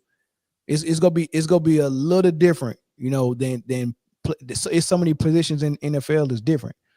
But here's my criteria, right? First of all, it has to be a criteria. Like like I said, it don't matter how you do it. Fan vote, media vote, coach vote.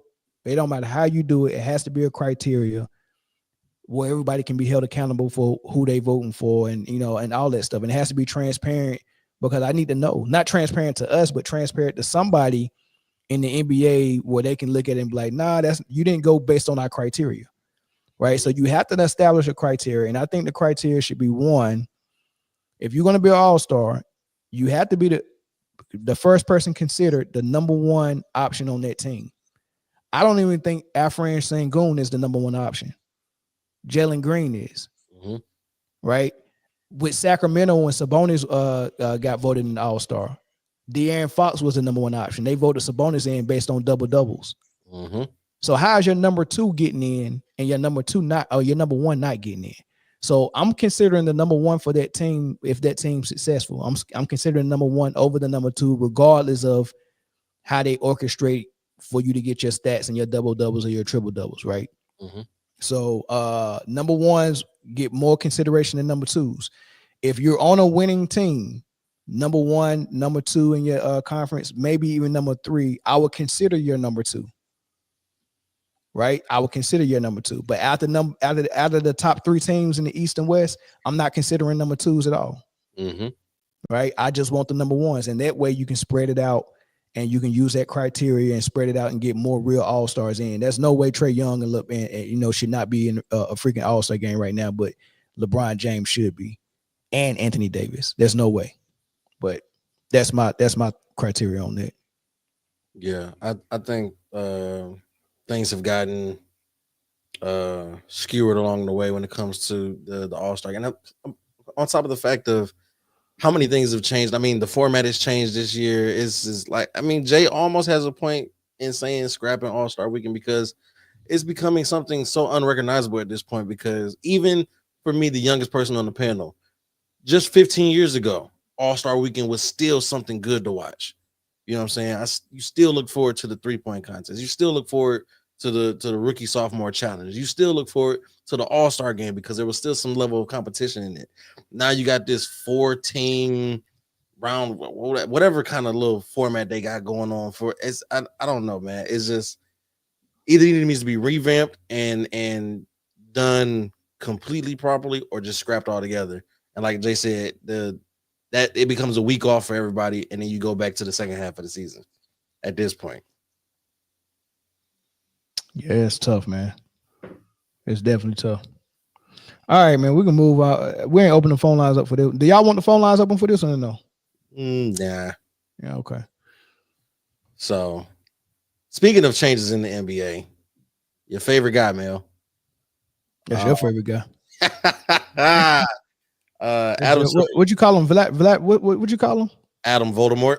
Voldemort. Who's Voldemort? The villain in Harry Potter. I'm about to send you a picture, and you'll see the resemblance. I thought his name was Voldemort. No, Voldemort. It's a whole O in there. Voldemort. You're not gonna listen. Yeah, but I think you pronounced it. Never mind. We'll get to Harry Potter. You're not going exactly. I'm the Harry Potter expert. How is you the Harry Potter expert? I done read all the books multiple times. I done watched all the movies multiple times. I know. I've never met a man that read the Harry Potter books. I used to read them as a kid. Yeah, I used to read them as a kid. Sheesh. When they dropped, whenever the books dropped, I was there looking for them like Jordans. Man. Yeah, I was. Yeah, Harry Potter. Did you ever try to do magic? So funny story. Moment of transparency. Not magic. I knew it. I didn't try to like actually do magic. You tried to work a rune on somebody. No. No. But funny story. Before we get into I have a scar on my forehead from a car accident when I was a kid. And Harry Potter, his whole thing is he has that scar from Voldemort. And I was like, oh my God, I'm the Black Harry Potter. And so like as a kid growing up and then reading that, it was just like, this book is about me if I was, a Caucasian in England. So there's that. But sheesh. Yeah, so Adam Silver, man, he was on the Dan Patrick show. You're not far from it. I'm not far from what? We the same, Brittany. Let's not do this today. I'm just kidding. Let's not do this today. Work roots, boy. You want to spot the tea? So Adam Silver was on the Dan Patrick show, and he asked him about any changes that he might foresee or any changes that he would look forward to or possibly could see in the near future in the NBA. And Adam Silver responded with something that kind of got a lot of people talking about it. Adam Silver, and I'm probably in a minority. As we get more involved in global basketball, the NBA is the only league that plays 48 minutes. And I am a fan of 4 10-minute quarters. I'm not sure that many others are. I mean, putting aside what it means for records and things like that, I think that a 2-hour format for a game is more consistent with sort of modern television habits. I don't think people in arenas aren't asking us to shorten the game, but I think as a television program, being 2 hours, that's Olympic basketball is 2 hours. College basketball, of course, is. So that was what he trying to equate it to. He thinking too much, Chris. Right. So he's hearing people say that you have a problem, but everyone is saying the problem is the actual basketball that you're playing on the court. The way y'all play basketball is the issue. He don't want to change the way they play basketball because that's working for him and his pocketbook and his money for whatever reason. Right? The way they play basketball now, he wanted it that way. Right? So instead of changing what everyone is complaining about, he's trying to find all these gimmicks and they're not going to work. Now you're thinking about 10-minute quarters. Do you know how much that's going to change? That's 2 4. That's 8 minutes you're missing out on. Records will never be broken. You're not going to. It's so daggone stupid. Like it's really it changes everything. And you'd rather do that because you think people at home don't want to sit down and watch 2 hours. Like Jay said last week, people still sit down and watch 2-hour movies. Yeah. I watched Meet Joe Black, that movie 3.5 hours. Because the product good. Because it's a good movie. The product is good. The Titanic was, remember when Titanic first came out, it was 2 VHS tapes. You Chris, you ain't old enough to remember this. You used to have to put a VHS tape in to watch the first half of Titanic and then take it out and put the other one in. And I know how you had to rewind it too. I know about VHS tapes, Mel. All right, tell us how you had to rewind. What does it go into? It goes into a VCR. Okay, there you go. I thought you were about to say the 8-track, but yeah, you on. Yeah. Now tell us how you had to rewind the tapes, Chris. I almost said some crazy shit.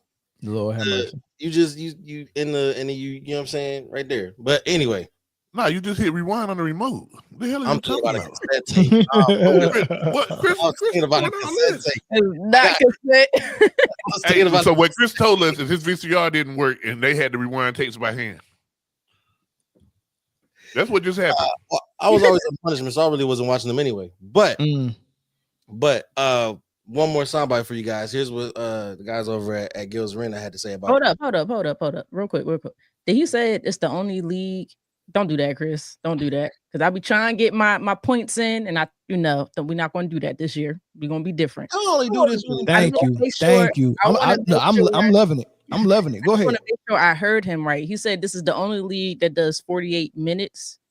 Yeah, because overseas they play 40. It's 10 Okay, minutes. so he's talking about other basketball leagues around the world. Okay, I had to make sure. Okay. Yeah. Want to make sure I Idiot, thinking right. too much. Like what we like. America is the country that created basketball. Why are we trying to conform to how they doing it in other countries? It's the problem. They're trying to Make that make sense. They're trying to conform to not just us anymore. Imagine our Hispanic brothers and sisters trying to figure out how we do burritos and change the way they do burritos. No, keep the league the way it was. Like somebody had made a good point. I can't remember why I heard it. I think it might be on this Gil's Arena soundbite you about to play. But somebody said what Adam Silver was supposed to do with the NBA, like when someone give you a book and say follow this blueprint, you don't take pages out and add more pages and then pass the book to your next predecessor. You don't do that. You keep the book the same and you operate it and figure out little tweaks. But you're not reinventing the wheel. I think I might have cut it off right before that one, but yeah, that wasn't that clip. But here's what they had to say. Do you like Adam Silver's idea of playing 10-minute quarters? How long is his contract? Forever. Man, you thinking too much. You trying to do too much now. I mean, for me, that's how I started my career. So started a career what? But everything's supposed to change when you get to the professionally professional level. Like started my career playing 40 minutes, like 10 minutes. Like college. Like how he want, but 10 minutes, like how he wanted to. Like it was everything changes. So even like from the ball, like when you get to the NBA, it's supposed to be different from everything else. I feel like. Once you become a professional. Yeah, when you become a professional. But they're changing. But my thing is they're trying to change everything. Already. So it's like to me, it's just like okay, well they're changing the way you can win MVP. They're changing this. They're trying to keep it. They're just changing the way the All-Star is already in season. Everything is changing. Like. So it's like Bring David Stern back. You can't.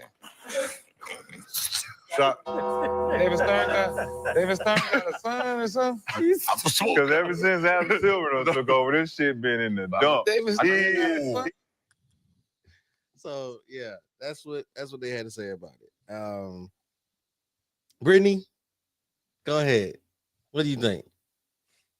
I think Adam Silver is horrible as a commissioner, and the league is going to become a shit show, and I'm getting tired of it. It's getting to the point where I watch a game and I just click it off because it's just getting on my nerves. I'm sorry. I had to get that out. It's been a long time coming. Sure. It's been a long time coming.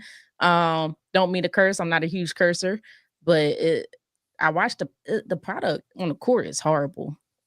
I'm a huge when I was playing basketball, my biggest thing was defense. It was like you're not getting past me. So when I watch it, that's what I want to see. And when I don't see defense, it gets on my nerves. Like it really bugs me out. I don't know what this man is trying to do. I don't know what he's trying to accomplish. And maybe this is what the young kids, I think it's just a generational thing. This is what they want because they're the ones begging the parents. I want to go to the game. I want to buy the jerseys. And these kids are the ones that's putting the money in his pocket and this, that, and the third. But something's got to give. Something's got to give. I agree. I think he's overthinking this a little bit too much. First, just start step one. Allow defense. Allow the defense to play defense. The defenders to play defense. Step one. Yeah, I agree. I think that changes everything. That fixes everything. And he's trying to do that, but he don't want to tweak it too much to where, because he's really afraid of what the 90s look like. He really thought the 90s was too physical. He thought the 90s was too physical. Not the 80s, not the 70s. He thought the 90s was too physical. Unreal. Listen, this is gonna sound real mean. This is what happened when you put nerds in charge of shit. Nah, for real. He graduated from Duke. Ta-da! Hold on, Jay. You ain't taking up for that man like you take up for JJ Redick? Look, Jay. That man ain't hoop at Duke. Speaking of Duke, Jay, you know that man went to Duke off of educational prowess. Right, but look, listen. So he went to Duke, so he got that connection with Coach K, and then him and Coach K both were Jewish, so they got that connection, right? What we don't know is Coach K is part of he's one of the silent partners of the NBA. He's on the committee that he's not on the competition committee, but he's what do they call it? I think they call him a advisor. He's an advisor to David Stern, and David Stern was getting interviewed. He said, "Now this blew my mind that he didn't think about this. Coach K had to tell him this. They was trying to figure out what they could do for the league. Coach K told Adam Silver, fans like defense too, Adam." I thought you would have got a kick out of that. I'm gonna send you that interview when he said that, but Coach K had to tell him fans like defense too, Adam. It made perfect sense, man. Listen, it's just like if you right now you took I don't know, Soulja Boy, and made him the creative director of Facebook. Like, that's just not what he's supposed to do. Who's supposed to get the job as a commissioner? Who would you hire though? I mean, because what he's doing business-wise might be on point. Like, you know what I mean? You might get a basketball guy in there that can't handle the finance part. Nah, you get a smart basketball guy. You get Jay Billis. Jay Billis would make the perfect commissioner. Jay Billis. That's another Dookie too. Yeah. Who also has a law degree. I do wonder, what is the process of finding a commissioner for any sport? What is the process? We can't have that conversation here, Chris. We cannot have that conversation here. That's a post-game conversation? That is a conversation you do offline. Because I can tell you what the trend is. Oh, I see the trend for sure. But I can tell you Stern was Jewish, and so is Adam Silver. I can tell you that. Oh, you did say Stern. But your boy not. What's your boy name, man? Hold on. Yeah, Larry O'Brien. He was the commissioner before Stern. He was. He must have did something right to get a trophy. What's the NFL commissioner name, right quick? Goodell. Goodell. Now Goodell. If you want to know how Goodell got in as commissioner, all you need to go and do is watch that movie Casino. The dude before him was called Tagliabue. Jay, how old boy got in as the casino boss is how he got groomed. Like, he came in as a youngster of the guy that was the casino man ahead at the time, and got groomed under him and inherited it. That's what Goodell was doing. Like where these people come from? Like, what are credentials? Like, what do you like? How do you get that job? All I'm saying is Adam Silver should at least like have a once a week Zoom call with Goodell. Like, hey, bro, how do you keep your league so successful? Because he's trying to. Instead, he's having a once a week Zoom call with McMahon. I don't even think he's talking to him. I think that man talking to Tony Khan. He talking to Trump. I don't know, man. But like Brandon Jennings said in the soundbite, man, he's trying to change everything instead of, if you want to change something for the betterment of the game, cool. Like, change one thing, maybe two at max. Let it see how that goes for some years. But he is trying to essentially change everything at once, because all of y'all had a job, right? All of y'all have had a job in your life. What's happening here? what's happening here is he's asking like the investors instead of the workers, like what would make this game better. Like he's asking people who don't even play, hey man, what does the NBA need?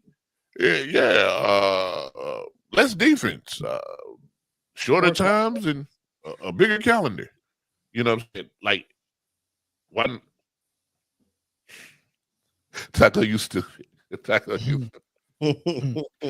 Listen, all you got to do for real, man, is ask the people who actually play that's not affiliated with a certain. Some of them dudes ain't smart though. You heard some of them people on Gil's Arena. Yes. Good luck.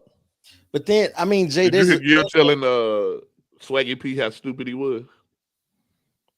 And I hate that because he be making a lot of sense. He just don't talk a lot. I hate that. That man, they said if Nick Young had Kobe brain, what could he be? Gil Arena said, man, Kobe. He said, but he dumb as a box of rocks. He said that man nicknamed Swaggy P ain't a P in his name. Gil go in on that boy. Yeah, he do.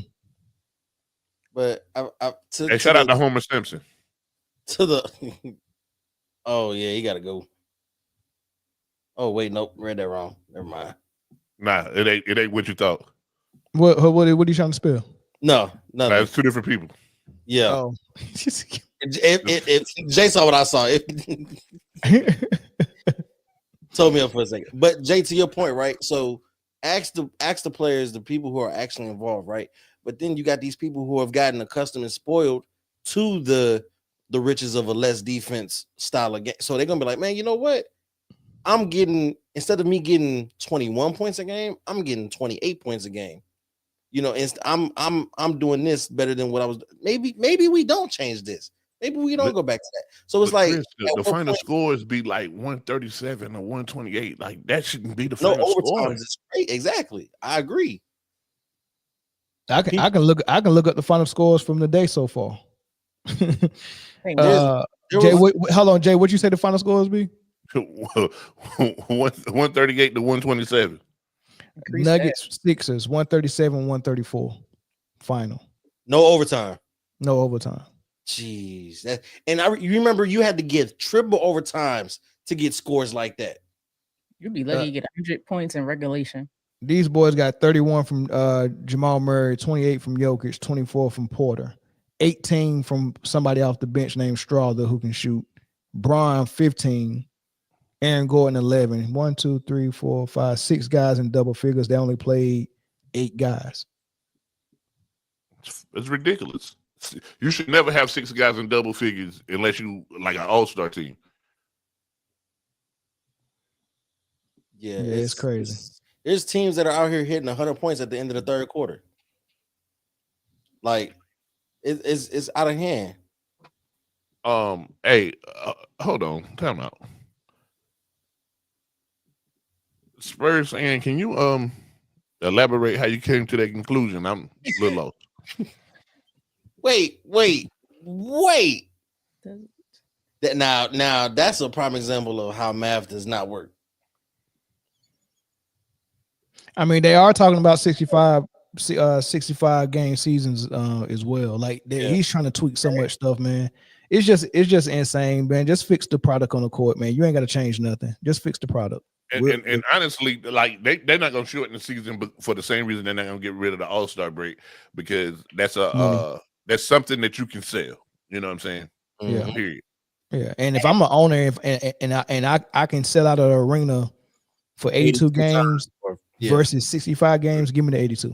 Mm-hmm. I think Adam Silver just wants to deflect. You know, like, hey. Correct. You're saying that this is what's wrong, so I'm going to just distract you with all these other things so that we can stop focusing on me being the problem, the decision maker, you know, the fact that I'm in bed with Clutch Sports, all these things that he's suggesting. It just makes it impossible for players who are playing now to kind of even that field and sort of meet these records and these milestones. So I just think it's really interesting that all of a sudden LeBron's on his way out and now these things are coming into play and we're talking about changing them. You know, if they go to 10 minutes, that LeBron record of 40K Exactly. It'll never be broken. Never. I mean, unless but what players are doing, they're kind of like welfare recipients in a way. Like they just figure out different ways to crack the code to cheat the system. That's all that NBA players continue to do. So they'll change it to 10-minute quarters. And then what's the NBA going to do next? Create a 4-point line. And then people are doing 4-pointers all day, or are they shooting even more volume 3-pointers, figuring out how to get them to drop? Who knows? Like you just never know with these NBA, these league of players. They don't try to figure out how to be great. They figure out ways to cut corners. And that's what I'm seeing in players today. Something else that Adam Silver has said in that interview that I didn't get, but right before he said the 10-minute quarters, he said maybe changing the free throw attempts from a 3-point shot to 2 free throws. What? Wait, say that again. Say that again. If you get fouled on a 3, instead of getting 3 free throws, you only get 2. It used to be like that. Why? What would be the purpose for that? Your guess is as good as mine, but these are things that he said. It's so dumb. I can't believe that's coming out of somebody that's so educated. I just don't understand. Like, it's all just to give a crumb. You know what I mean? Have you ever like had a fight, with a friend or a lover, and you need to validate them. You need to give them something, a win, even like an employee or something like that. First of all, I've never had a lover before. That's I've had bust down. A lover though. Okay, well. No, I'm joking. I don't know about those things, but I'm just saying, like, bust down is crazy. That is real crazy. I'm joking. Negotiated your home, right, Mel? Like, I'm sure whomever you were buying that home from, like, they, maybe they threw in something to, to get you to maybe take a bad deal. Like, like, I'm just saying, like, there's always times where sometimes we just throw a person a bone knowing that we're not going to give them what they want, right? Do you think it's that? I do. It's just like I've see it all the time at work. I know that maybe I'm never going to promote somebody, but I have to do things to keep them engaged. And what can I do to keep them engaged, right? I'm going to try to do little gimmicks. I'm going to try to give them more responsibility without the pay. Like we see things like that happen, throughout our lives all the time. And that's what Adam Silver's doing to us. He's gaslighting us. Coach them out, girl. He's playing in our faces. You know what I mean? He's saying, "Hey, we're gonna." It could be that. It could be so. Tell me if this sound how this sound, because those 2 suggestions that he suggested would help bring scoring down. So the complaints that he's been getting is it's too much offense. The scoring is too high, right? The reason why it's too much offense is because they legislated defense out of the game. So common sense would say bring defense back, allow them to play it physically, and we won't have the issue of it being looking too easy and too much scoring. He's suggesting 10-minute quarters, which would bring the score down. So instead of changing the way the game is actually played, I'm going to manipulate the clock so we don't score 140 points, right? And then I'm going to say fouled at the 3-point line is only 2 shots, and then I also bring back down the points as well. So it looked like he's attempting to bring the final scores down without actually changing the game. Exactly. But you change the game tremendously like that. If you're down by 3 and you down by 3, I'm fouling you. I'm putting your ass on the line. You can't mathematically, you can't catch up with 2 free throws. Though, what fans are asking for, we're blatantly asking for it. Colin Cowherd blatantly asked Adam Silver for certain things, and he still came back with these dumbass replies, right? And so it's because he's not going to change it. He's not going to change it. Those suggestions, yes, it's to bring scoring down, but to also not give us what we want. So it helps Clutch Sports. Okay, and all these records that have been built during Adam Silver's tenure, because who knows, is he going to forever be the commissioner? So he wants to keep his decision making and his era of basketball, I think, in my opinion, to be like, what was premier. Oh, we had all these records during my time as commissioner. You know what I mean? And now we've made certain changes to bring this down. But I mean, Adam Conehead Silver, he's not actually going to make any of these changes. But all his changes are worse than the war on drugs with Reagan. He's not actually going to make somebody real familiar, don't he? But I'll tell you this. What Dominique's saying is like somebody asking for a card for their birthday and you give them a fruitcake. Like they don't take it away. Like Even if you give them something, they don't take it away. Like this ain't even in the wheelhouse of what we want. This is nowhere near what we're asking for. We're asking for defense to come back. I'm asking for a few things. I'm asking for defense to come back. I'm asking for contracts to perhaps not be guaranteed, or for aging players to get out like how they used to. You used to have a lifespan of 12 to 15 years. I want to see new talent come in, new talent, promoted. I want to see a little bit of fear for your job too. I don't want to see players like, just sitting around, like, where's the urgency to get out on the court? Where's the urgency to do your goddamn job? Well, you know what? Everything you said after defense, automatically comes back when you bring defense back. Exactly. That's what I'm trying to say. Like all these things. I mean, but you got organizations just like, listen, I'd rather play Zion to sit down than risk him getting hurt playing in back-to-backs. I'd rather see Zion out of the league than somebody else, because we keep saying that the league and players are more talented than ever. Then somebody else is going to come and want that spot. That's what I want to see. That's how basketball used to be. If you were injured, if you could not play, your career was over. Joel Embiid needs to be gone. We need to be talking about somebody else, a new star for the 76ers, and we can find them. They're out there. We need to stop holding on to these players that are injured, that can't play, that can't get out there on the court. I don't want to see you 20 games, 30 games. I don't want to see you off and on. Just leave. We can replace you. They need to understand that they can be replaced. You got to bring back the mid game and big man. You got to bring back big men playing big men and mid-level basketball. You need to bring back adults. Colin Cowherd, and I don't really care for him, but he made a really great point earlier in the week. He talked about, the league used to be full of grown men. The league used to be full of adults. Today, what you see is that the league has to tell players to get off their phones during games. That's insane to me. You're making millions of dollars and you're not behaving professionally. And to me, that's really what it ties back to. So Brittany talking about the mindset. But that might be the bus down calling. Talking about the mindset is completely that's 100% the problem. It is a mindset. And it starts, where does it start from? Let me guess. From the league. No, it starts with the league and the commissioner and what they're willing to allow. People, your kids, Mel, what do? They do to you what you allow, right? Yeah. What their parents allow. Yeah, it starts with the front office of the NBA, but then it has to be reinforced by everything that is involved with the NBA, and that's the media as well. And that's how you give awards, and that's how commentators talk about players. You know what I'm saying? Like, if you want defense to be a focal point and be part of the game again, you have to instruct the referees to actually call the game the way it should be called, right? That's number one. Corruption, Mel. We have to regulate the corruption for more than, Kevin Porter, not Kevin Porter Jr., Michael Porter Jr.'s brother. We have to regulate corruption in the NBA for more than the nobodies that, it's going to hurt. We have to really regulate the people that are just stealing money, because it's all about money. The defense being removed is about money. It's keeping players on the floor longer, extending careers, right? That's what it's about.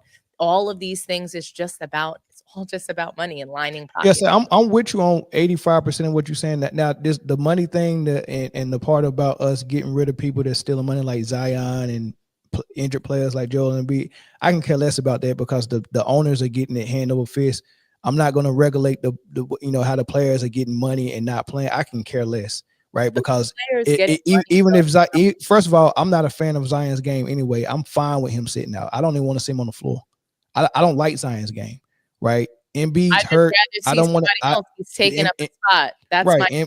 Embiid came back struggling on that knee. I didn't like what I was saying. He could barely play. Now forcing him out, I want him to make his money. When we start talking about finances, that's a whole different thing, though. Get your contract. So fine, the contracts are guaranteed, but like, when you can't play anymore, it's time for us to sunset and get Kawhi Leonard shouldn't be in the league. There's just no reason for this. But the problem with the NBA has nothing to do with if a player like Kawhi or Embiid or Zion still is on the roster. It's definitely because if he's on the roster, it's not going to affect nothing I'm watching on the basketball court. The back you're watching, but it okay. So if let me say this. If we get rid of our players that can play, yeah. If we get rid of Embiid, Zion, and Kawhi right now, does the basketball product change? I think that it does. I think it doesn't. It doesn't. I disagree wholeheartedly with you, because when you get rid of players that are in and out of lineups, that affects teams. If you're saying that that doesn't affect culture of teams, and that doesn't affect chemistry and how guys get out there on the court, that doesn't affect the morale of a team, then I have a Golden Gate Bridge to sell you. I'm sorry. I don't think there's $2 nothing. There's nothing. No, it's not. It is. It's not affecting the issue that we having with the NBA right now. It doesn't affect that. Now you saying that it affects the chemistry of the team is a whole different conversation. That's not what we're talking about. We're talking about the issue that we're seeing in the NBA and why the product doesn't look good. It has nothing to do with an injured player. It does. It does. Players not showing up to play games ties all the way back to the mindset and the product that's on the floor. I'm sorry, guys. If stars are not available to play, we're not getting as good of a product. I don't know how you guys don't see that 1 + 1 is 2. If a player is hurt, there's nothing you can do about that. Hurt is hurt. Right? There's nothing. Come on, Chris. No, you believe? Come on. I got the bridge. Let me go get the bridge. Hurt is hurt.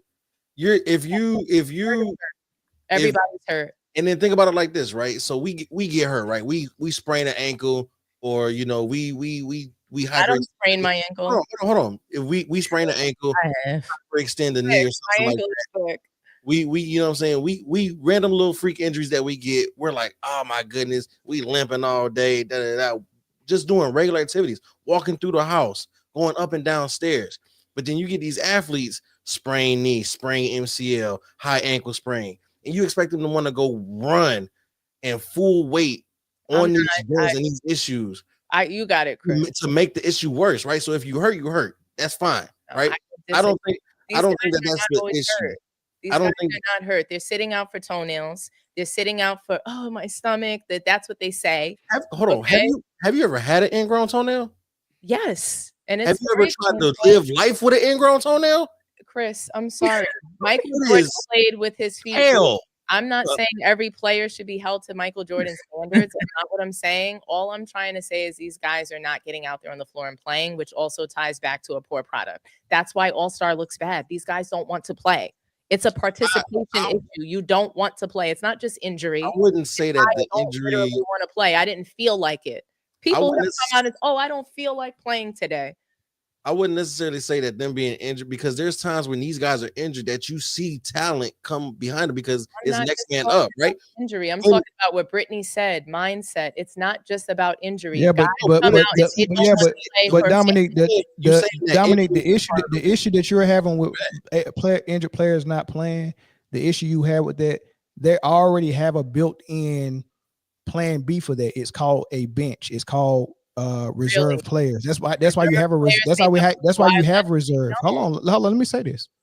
That's why you have reserves, right? You don't just build a team with 5 players and that's it. You have reserves because one of these players, we're putting so much torque and so much pressure and whatever the case may be on these players. We know they're going to get hurt. You're supposed to get hurt when you use your body this way, right? You're supposed to get hurt. So we already have that built in that if Kawhi goes down, we can bring in another player and keep the ball rolling and keep the money coming. When you right, that's the whole point, right? But what I'm saying is your issue can be 100% true. These players that are sitting out games for injuries that they can play on, they should get on the floor and play, right? However, that has no connection, in my opinion, no connection to what we're telling Adam Silver that we want to see on the basketball court. I can care less if Kawhi can play. Like right now, it's a bunch of games on tonight, right? I turned some games on.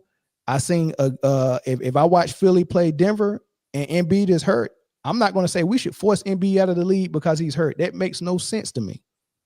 He's under contract. He negotiated a contract, and he can't. Right. So there's no need to force him out. He negotiated that contract, and he's going to play under that contract. The Philadelphia 76ers is still getting paid. Just cut him and let him go, and bring on somebody else. That's not how contracts work, Dominique. That's not how contracts work. They can certainly let him go. he and pay out his contract, bring on somebody else, and not extend him again. No, I'm not doing it. I'm not doing that to players. I'm not going to affect it. I'm not going to do that to players. Well, that's why we have. I'm not going to do that. Play if we can't find a way to take money from the owners, I'm not going to do it from the players. They have a collective bargaining agreement where they 50-50 share the revenue that the NBA make. It's a business. It's an entertainment. Yeah, right. It's a business. Because the Stars do what you need to do on the business. And if I can't perform, I can't play. Your doctors are checking me out before I miss a game. They have doctors that check me out. It is what it is. You can't take money out of the player's pocket, man. I didn't say take the money out of their pocket. I'm saying we need to move on from guys. So after this Embiid contract, he should not be getting another contract with Philly. But that has nothing to do with the product on the floor. It's not going to change the product. Okay, That's my point. My opinion that it does. All of these things tie doesn't. back to it. It's more than one thing. Stars not being available to play definitely affects the product. Here's the thing. Here's my thing, Dom. Right, we'll take Philly for prime example. Right, when they dealt with all those injuries, that's when you saw the emergence of Tyrese Maxey. Right. But that's not when we saw the emergence of Tyrese Maxey. We've been seeing it. It doesn't take Embiid. So he didn't get the shine until the team had to run through him. That is not true. No, That's true. That's true. That is not true. Tyrese That is true. Matter of fact, let's ask. Hold on. Playing like shit during the playoffs. Let's ask the Philly fan. Let's ask the Philly fan who watched them. Go ahead. So Maxey wasn't doing anything until this season, Brittany. Go ahead. Hold on. I didn't say this season. I said when they was dealing with all them injuries. This season, not last season. When they were dealing with all them injuries. Doc Rivers. Wait a minute. Well, okay. One person at a time. I'm hearing like 18 different voices in my headphones. I can't tell you off the top of my head how long Maxey's been in the league, right? But he had a time where he, wasn't a household name, wasn't the guy, and then he had to be the guy because of injuries to James Harden, I believe, right? Or whoever else. He had to step up, and then we was like, oh man, this guy can really ball. Is that correct? So yeah, basically. So we've seen the progression or the development in him while Embiid was playing, but when Embiid went out, it really allowed him to have full control of the team. He had to step up. He was next in line. They paid him for a reason, and now he's really he started flourishing. I would say last year though. I think Embiid was somewhat healthy last year, but he was still in and out of lineup.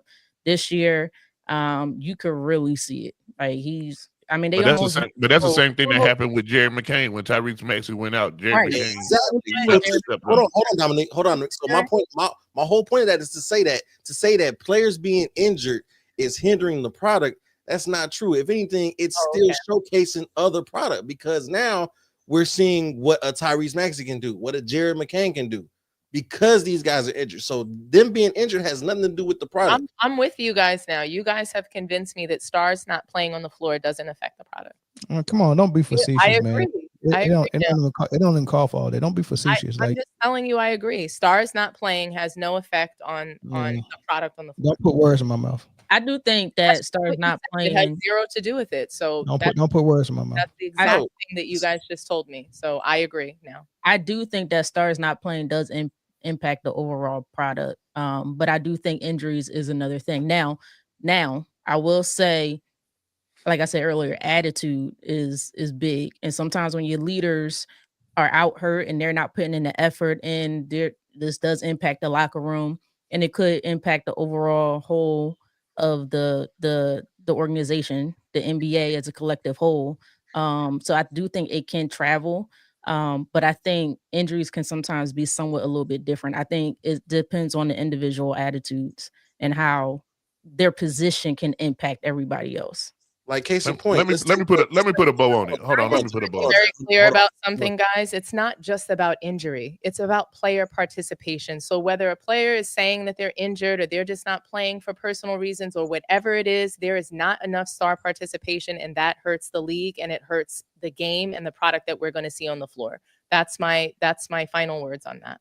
Yeah, but see, this what you do a lot, Dominique. Like you're having an opinion about something, and then we'll discuss that opinion, and then that opinion will be wrong, and you'll bring like 5 other things in and try to make it like the same thing. Like no one said anything about participation. Nobody That's said what nothing I about said. participation. We're I said talking about guys who are injury. not playing. I talked about Brittany's mindset. You're talking about injury You guys though. focus on one thing. I wasn't only talking about that. I Yeah, don't know but if you I heard, was talking about injury because okay, I know that's what I what said. you was And talking about. I was responding about what Brittany said. You chose to focus on the injury point that I made. I made more than one point now. I didn't No, you change. didn't. Actually, what happened was I was making a point on what I think Adam Silver should do, and once I made one point, you jumped in with this injury thing, and I had to address it. I never got to finish my point Not at true. all. But you I can actually I didn't finish my point. sir. This is your show. It's our show. I mean, don't be like that. But yeah, what I was saying though is oh, go ahead, Jay. Let me put a bow on that whole part. I think to kind of summarize everything that I heard, there's two different issues here at hand. One is the product as a whole. What we're seeing, there's no defense. There's the scoring is crazy. Like that's a problem. And the second problem can be summarized, and I think this is what Dominique was saying, all inclusive. The league needs to make room to create new stars if the old stars don't want to play. If they don't have the mindset to or anything like that. Because the first thing that you said was you want all the old guys out the league. Thank you. You know what I'm saying? And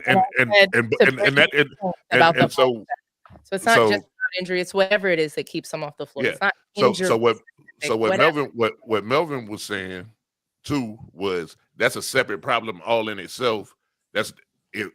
Even if you had new stars under this same regime, the product is not going to change. The product's still going to be a product that we're not happy with. So I disagree with you because there's guys that play defense and there's guys that don't. But so when I watch Paolo Banchero play, there's guys that are hungry that want these spots and want these roles. That's all that I'm saying. And we see it all the time. There are guys that are participating. There's guys that they want to have 100% participation. What's that guy, Mikal Bridges? Has he missed a game? I think in 4 seasons, or something like that. Like he has a crazy time in attendance. I want those guys. I want to see more of that. I want to see them take pride in having really great attendance on the floor, for not just for themselves and their teammates, but for their fans. But think about it like this, right? Like there might be guys or a select few guys who play a good brand of defense now in a defenseless league. But just look back at to when the OKC played Dallas in the playoffs last year, and Lou Dort, probably one of the best defenders on that team, got fouled out, I think twice, and was in foul trouble the entire series guarding Luka. Where you can't, if they're getting penalized for playing, that's the problem. That's the root problem, is that defense is penalized because they want more offense, they want scoring, they want fireworks. That's I don't think that's the main problem. I think that is a problem. I don't think that that's the root problem. The root problem is exactly who's highlighted, and that's Adam Silver. So look, so the root, it's easy to spot what the root problem is because we had a product that we enjoyed in the 90s, right? We had some changes that happened in the NBA purposely, and it's coming from the Adam Silver's mouth himself.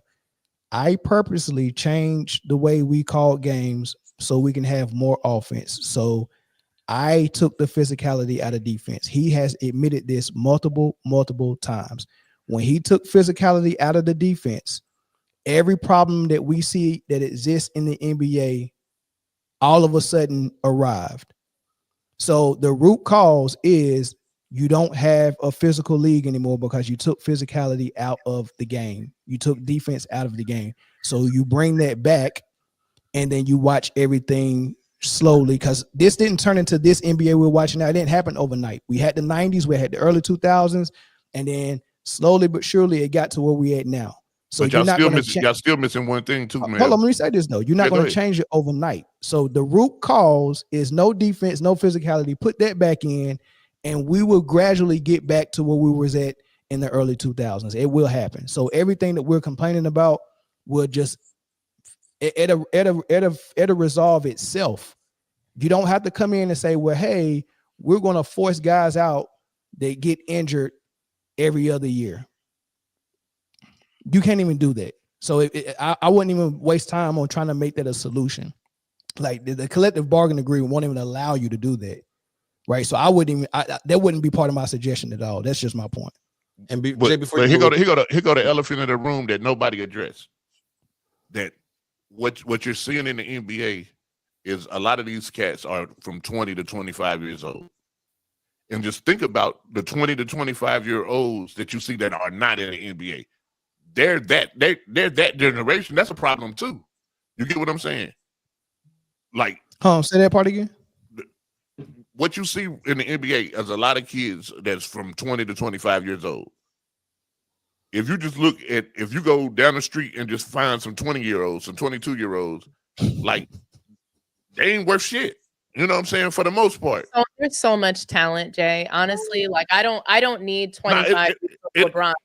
I could have had 15 years. We move on to somebody else. Steph should be headed out. Let's sunset Steph. Let's move on. But what I'm saying is the generation, this social media COVID generation. Yeah, I agree with what Dom just said though. I mean, I agree. You're absolutely right. Yeah, but Dom, Dom, this is what I'm saying though.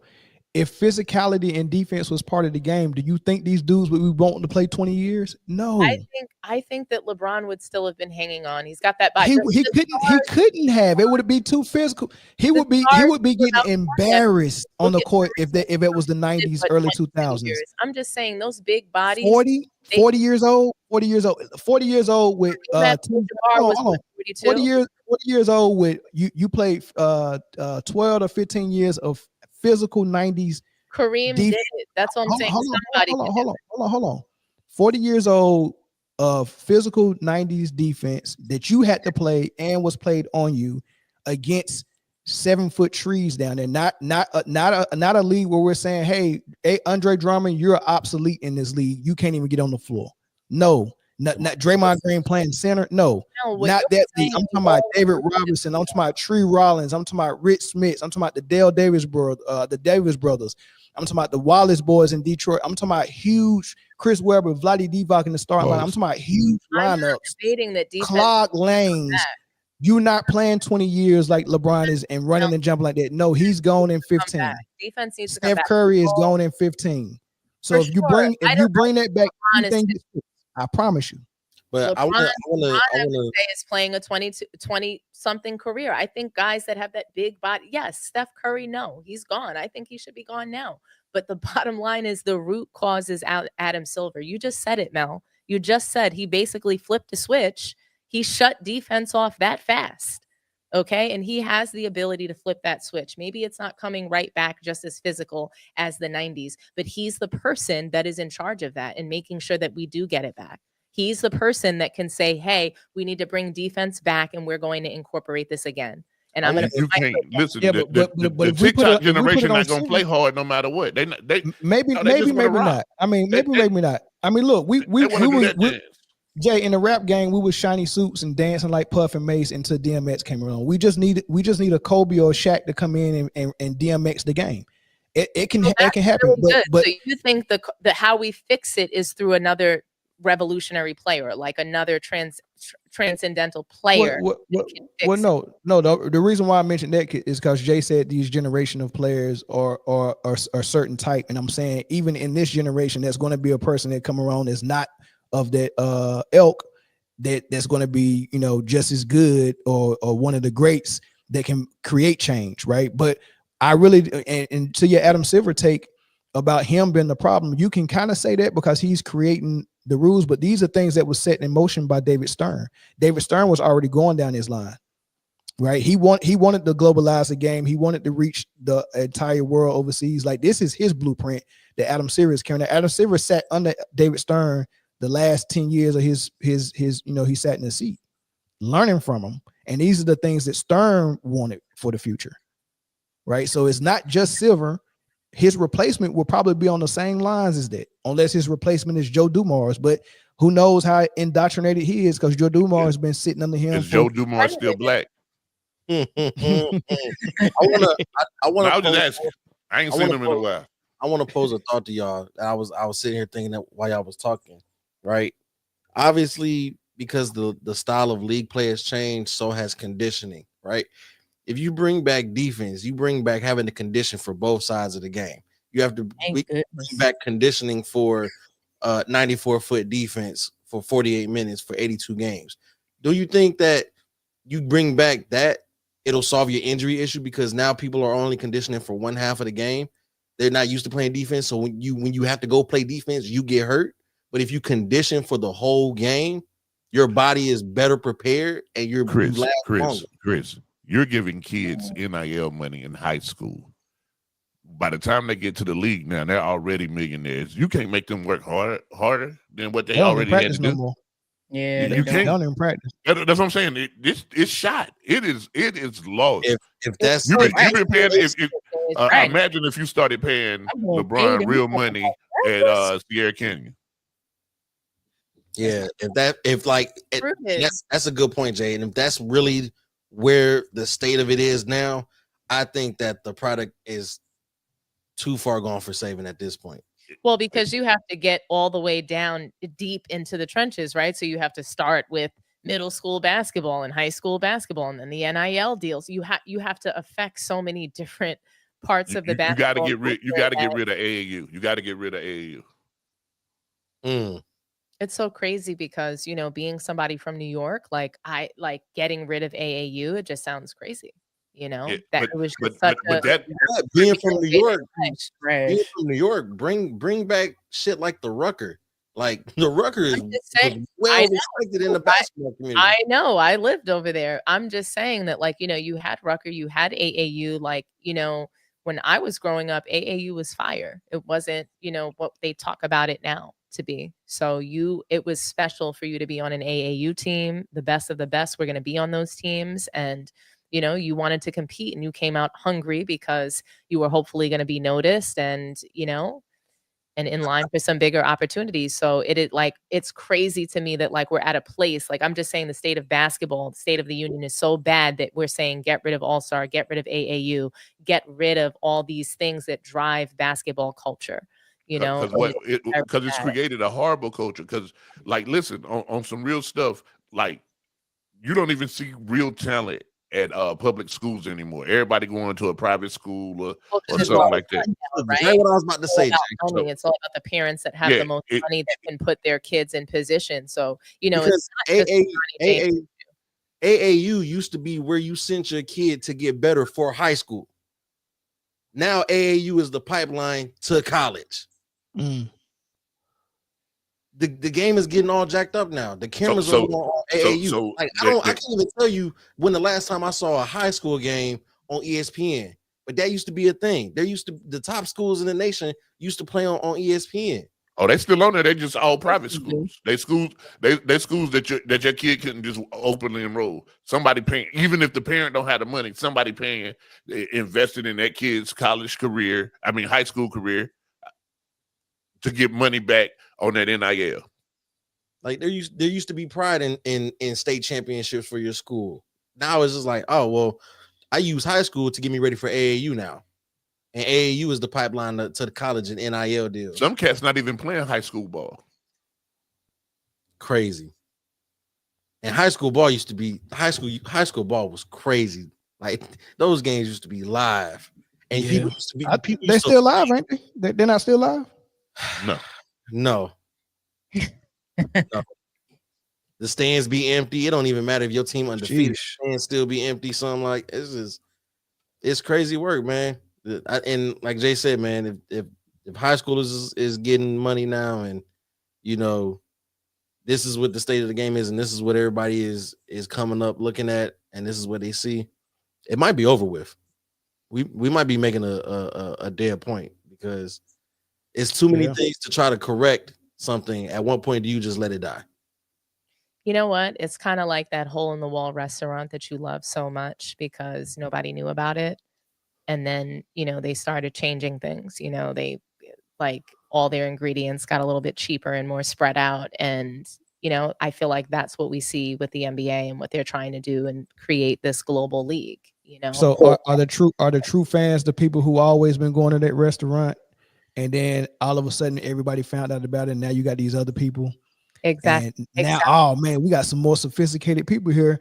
They don't know nothing about the history of this restaurant. They don't know the owners, but we're gonna change all this stuff, man. We're gonna change the menu and we're gonna get this and oh man, it's just crazy. Yeah, exactly. You're right. It's like going to a Dominican restaurant here in the Bay. There is none, but they try to say it is, but it's got all these Americanized things on it, or you know what I mean? It's just not.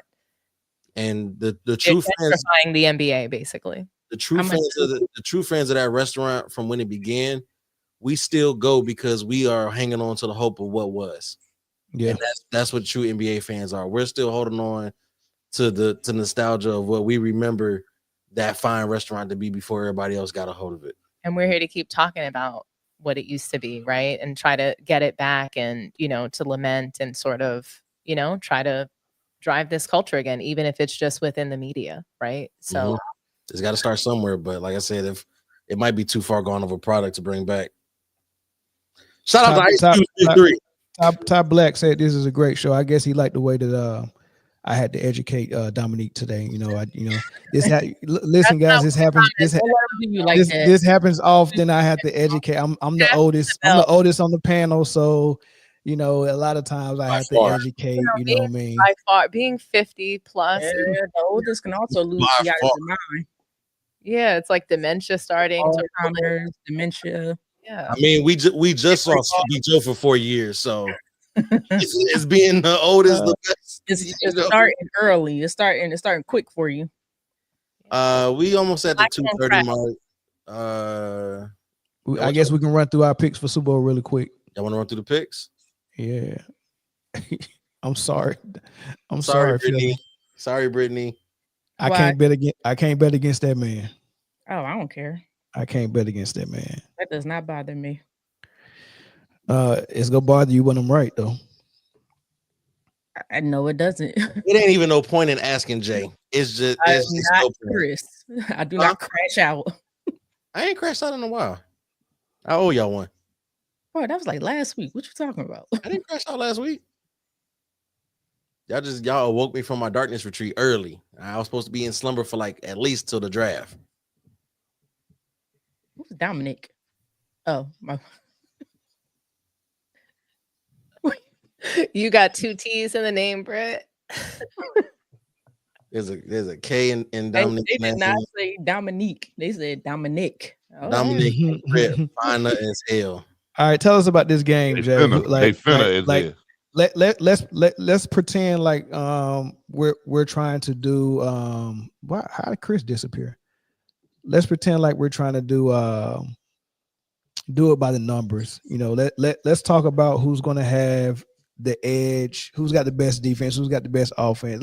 Let's do the little numbers really quick, and then let's get real. All right. Best defense, Philly. Best offense, Philly. Best running back, Philly. Best wide receivers, Philly. Best quarterback, Kansas City. Kansas City for the win.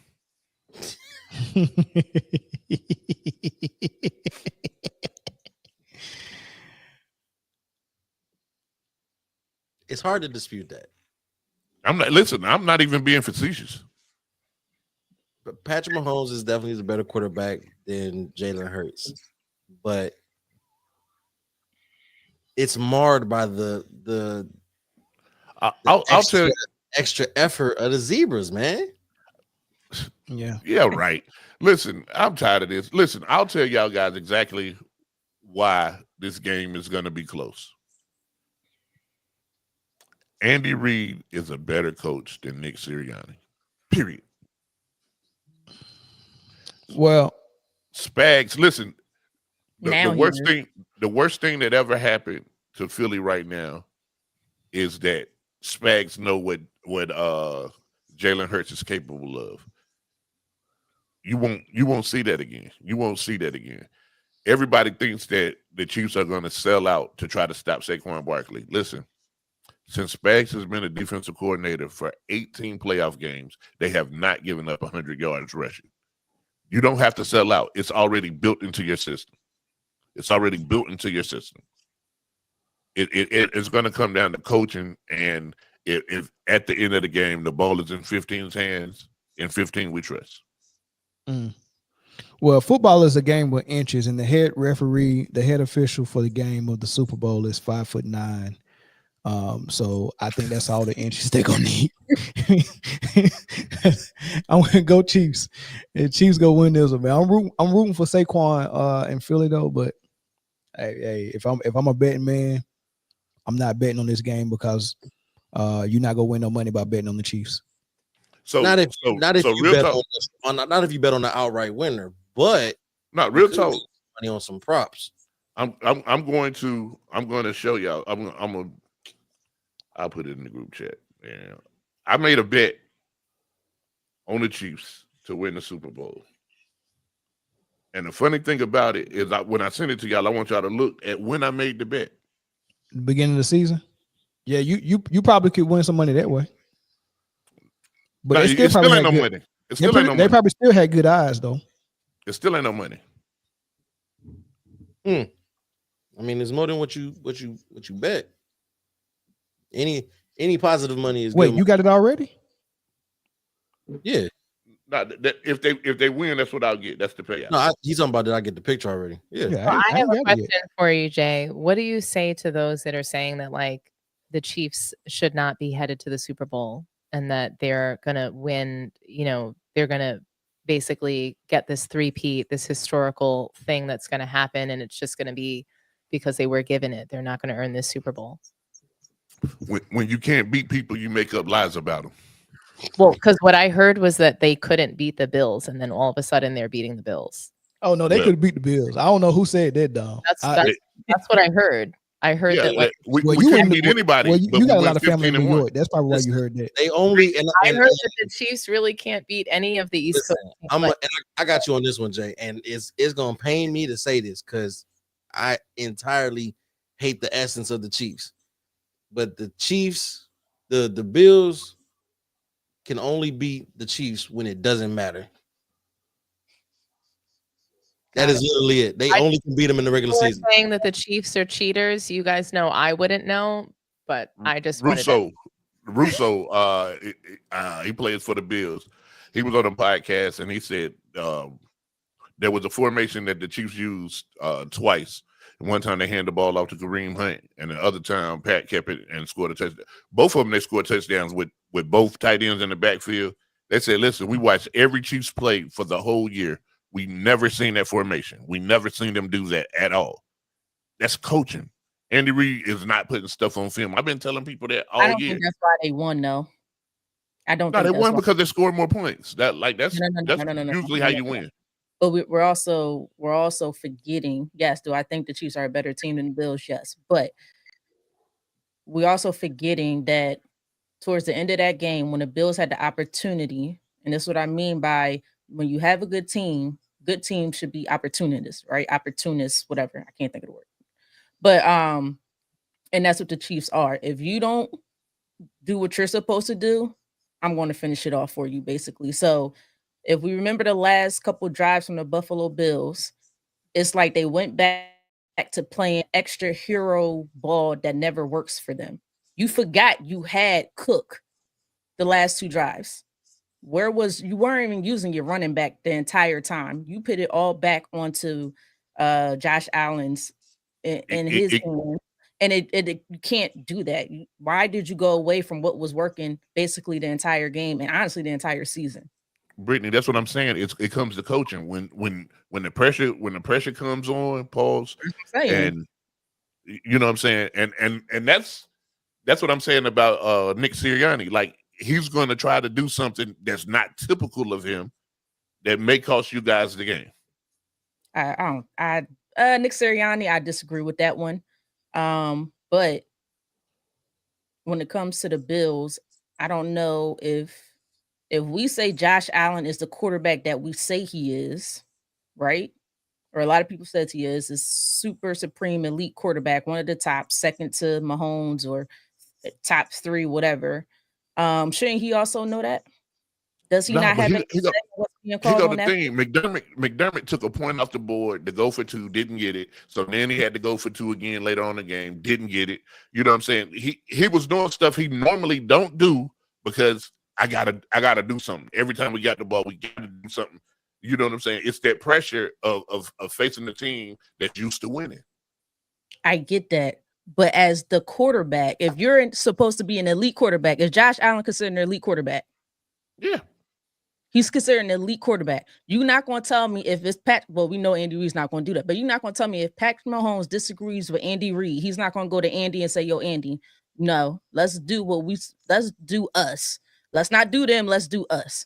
Josh Allen should know, let's do us, right? He could go to his coach and say, "I don't like that," or vice versa. Yeah, but he wants to be the hero, and that's the problem. That's so why Brittany, what do you think is going to be like the potential nail in the Eagles' coffin against the Chiefs? The nail in the Eagles' coffin against the Chiefs? Yeah, what do you think is going to turn it over? This Super Bowl. If they turn it over, Dom, and if they can't get to Pat Mahomes, they got. I mean, when Tom, I'm sorry. It's a question for Brittany. My bad. No, go ahead. Finish your I really just wanted to hear from her, what do you think would cause them to lose? Outside of the referees? It was the referees that beat the Lions too. They had to keep counting all them damn scores. The Commanders was say hello to Frank. I'm seeing 5 messages like this. Say hello to Frank. Hi, Frank. How are Brittany you? is not an elite quarterback. She's an elite analyst, though. Gotta give it. So is Dominique. So is Jay. So is Chris. Let me ask a question for everybody but Jay. Hold on, let Brittany answer her question. Oh, my fault. Yeah, because her team is in the Super Bowl. Shout out to the Eagles. Super proud of them, especially since it took a giant to get them there. But what do you think, Brittany? No, we're not doing that. We're not leave New York where New York belongs. Just saying. Quiet and out the way. A giant. Do not bring that rivalry up in here. Quiet and out the way. It took a giant to get you guys there. Saquon Barkley. Honestly, just pray the refs don't get in the way. I'm just kidding. Pray the refs don't get in the way. I'm just kidding. No, I just think from 2 years ago, I think we're better on defense. I think we're more balanced on defense now. We are, Jay. Stopping Mahomes is going to be I was laughing because you got the boys in the tizzy in the chat. Stopping Mahomes is a tall task. It really is. He's a fantastic quarterback. Like there's no ifs, ands, or buts about it. But I think that don't turn the ball over, which they have not been doing. Stick to how you've been playing. I know they're saying Spags and all that, but we do have a tough offensive line as well. And that's why the reason Saquon is having the game that he's having, right? We didn't have him 2 years ago. Saquon's a difference maker. Him and Jalen Hurts, they work great together with that big behind offensive line. I know Chris Jones is right there in the middle.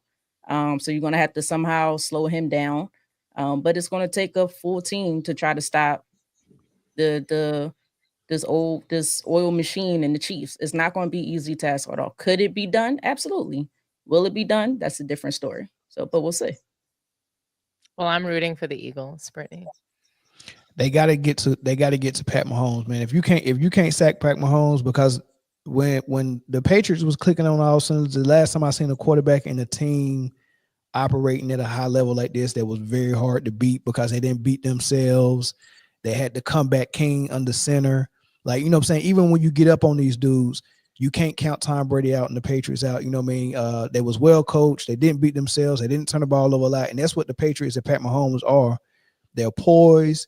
If they down in the second half, they don't fluster. Pat Mahomes always is in the game. You can never count him out. He can score in a minute and 30 seconds. He don't need much time. They don't make a lot of mistakes. He don't take a lot of sacks. Andy Reid is a genius. So if you're not getting to the quarterback like the New York Giants did when they had Amaro Osi, they had Strahan, they had Tuck, they had all those pass rushers. They could get to him with only 4 rushers. If you can't do that Hey, to the Mel, Kansas City Chiefs, you're not going to be able to beat them. quick question: Who was their defensive coordinator when they had those guys? Spags. Boy, I'd love to have that guy on my team.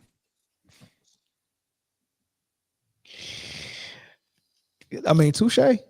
But I mean, I'm just saying, I would love to have that guy on my But Jay, it can be done. Who has got to Pat Mahomes and really pressured him this year?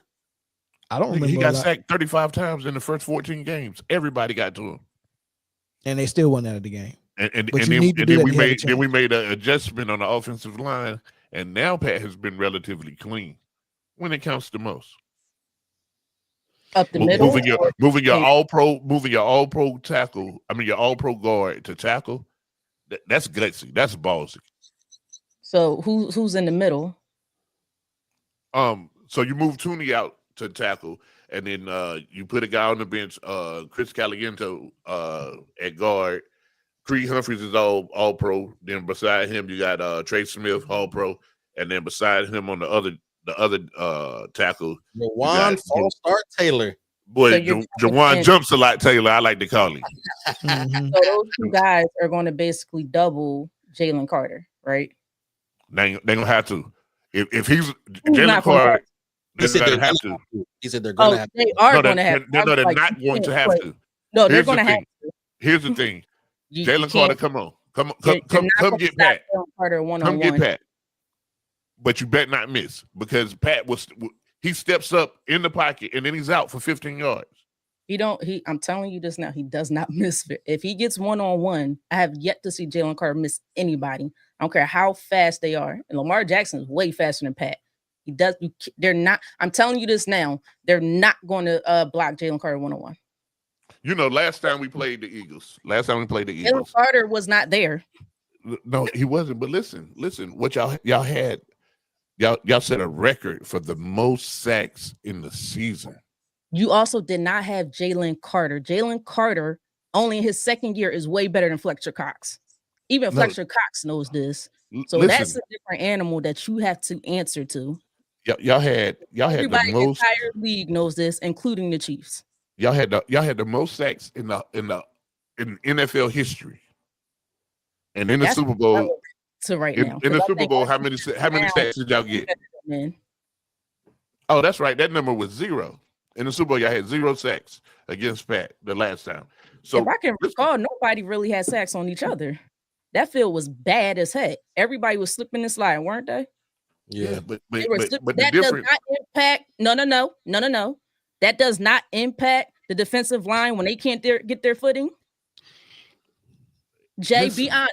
I know Kansas City Chiefs is your team, but let's be real. If there's football players in this daggone chat, if the field is slipping and sliding all over the daggone place, you gonna tell me that does not impact the defense when they can't get their footing? It impacts everybody. Quarterback, right. Well, we're hoping the fields aren't the same, but what I'm saying is Jalen Carter is better right now, only his second year, at anybody along that line 2 years ago. It's a better defense. I got one more little nugget for you guys. 15 in a dome is 14-0 lifetime. Then the Chiefs will get another one. How about that? If that's the case. That's then they'll get another one. I'm not tripping. Unfortunately, all right. Well, let's go ahead and go with the official picks, and then I don't want to hear nothing. Let's go with the official picks and let's end it, man. Who going Chiefs? I'm going Chiefs. Jay, you going Chiefs? Please don't. I want everybody to go Philly. I'm going Chiefs. I want a reason to feel disrespected, so I can crash out like Chris. Go Chiefs. You only wish to be able to crash out like me. This is an art of how to be able to crash out. No, I don't. I don't want to crash out like you. Yeah, no, I think the Chiefs will win. I think, listen, the Eagles can win this game. It's not going to be a blowout at all. The Eagles are the better team. Interesting. I'm rooting for them. That's you not rooting for the Eagles. Do you also pick the Eagles? Jay, I got to finish your belt. I don't know. I have to see what AI tells me to do. Oh my God. Well, I'm gonna go ahead. Allen Iverson still. Yeah.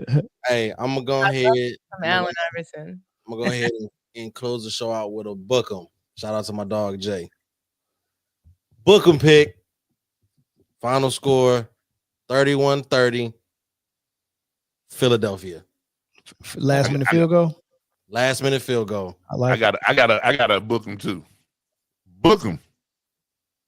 The Lions will not be at the Super Bowl. I'm just trying to figure out why you gotta try to, bro? It's Jay, just even at Kansas you City. made picks. Why you gotta try to hurt me like that? I ain't trying to hurt you. I'm just saying book. Can you explain your Chief fandom? We ain't had shit. Yeah, sure, absolutely. Can you explain the Chief fandom? I'm trying to figure it out. Yes. I picked a team long before Carolina had a team. Okay. And my brother was a 49ers fan. And then that's all you had to say. Since you were a kid, I'm fine with it now. She said, fuck Dominique, have you ever met Cho? I don't know what you're talking about. I feel like that you're roping me in here. Something. Who clowned me for being a Ohio State fan? Me? Who? Me. You already know it. No, it wasn't me. Pennsylvania is close to Ohio. Forgive me for what? Y'all got y'all little now, but you know what you didn't do? Oh, you are Michigan. Hold on. You know what you didn't do? You know what you didn't do? You didn't beat Big Bro. That's irrelevant. That's irrelevant. Wait a minute. That's irrelevant. Don't nobody care about that. You didn't beat Big Bro, and your national championship wasn't a perfect season. You know what Chris told you, basically, Brittany? You still ain't. You still a little bro. It's funny how you claim a game that's irrelevant and you lost. Like you out of here. I heard about you. You still couldn't beat Michigan. Hey, when's the last time y'all beat Michigan? Who's the champs? It's been 1,500 days now, right? Who's the champs, Chris? Hold on, I can tell you how many days it's been since the last time y'all beat Michigan. Answer my question, Christopher. Who is the champs? And y'all got 2 losses on the college football champs on the ledger, right? Who's the champ? Losses did we have when we won the championship? He's not answering my question. Who is the champ? I feel like Jay with this the champs. That's the only time I'm ever okay with wearing red. 15 and ho. That's a perfect season, baby. The avoidance. I didn't know we was okay with being losers. I didn't know we get excited about being losers. We won a national championship and we was undefeated when we did it, and we beat y'all. Who are the current champs right here, right now? Honestly, your championship belonged to us because if we beat the national champions, we the best team in the college. We the best team in the college. That's math. Irrelevant. No, your math ain't math, and I don't know what school you went to. You went to school of y'all couldn't beat us, and y'all national champions. That means we better than y'all. That means we de facto national champs, back to back. There it is, and that's the show for the night. Thank y'all for joining Full Battle Friday. We appreciate y'all for being here. Whoa. No. We thank all the phone calls. I got a question for you, Mel. Shout out to Don for what belt are you talking about? Jay on Kingdom Come Sports and Therapeutic Rap. Brittany on the sideline speaks. The belt that Jay won for the Pick'em League. So that's a regular. That was just because that thing is still going on. So I'm confused. No, it's not. Yes, it is. No, it's not. The Pick'em League was over when the regular season was over. No, it's not. I feel like I really won that. Who's winning? Hold on. Who's winning? Honestly, it's me. Really me. Brittany. I know it's Brittany, but I'm the real winner because I should not be in third place. So you're not in third place. I am. I'm looking at it. This really went past the regular season. No, but that's not how. Listen, I'm looking at third. I'm the commissioner. I'm the commissioner. Third place. I'm the commissioner. Clearly, I'm telling you, losing in a regular nobody does a pick'em league. Nobody does a pick'em league past the regular season. Whose real name is Clarence? Your commissioner is AKA Adam Silver. Yeah, I see 3. That's me. So I'm 3, and then I see you as 4. You're not in third place. And then I saw the person that has been carrying like this championship belt at the goddamn bottom. That is crazy. Brittany, I know you don't. Brittany, why would you pick Bill at the bottom? And then we have off. Nah, me and Dom not letting that one go. Then we have. It's just like Ohio State fans trying to claim, hey, we won a national championship, even though we lost to Michigan. Yeah, you sound like an Ohio State fan right now. I just claiming, oh, we got NFC champions from. Hey, we can't beat Michigan, man. We can't beat Michigan, but somehow this national championship means more than their undefeated season national championship. But we still can't beat Michigan. Stop you it. are a handyman from In Living Color. That's how you sound right now, bro. Stop it. You are a handyman. And listen. This is me. This is me saying this. This is me saying this. I have nothing. Listen. As long as I won in a regular season, it's all good. Listen, I have nothing to gain from saying Jay won the Pick'em League. I have nothing to gain from that. But the league was over after the last game of the race. Nobody does a postseason Pick'em League. I've been in third place for the last month. Still going.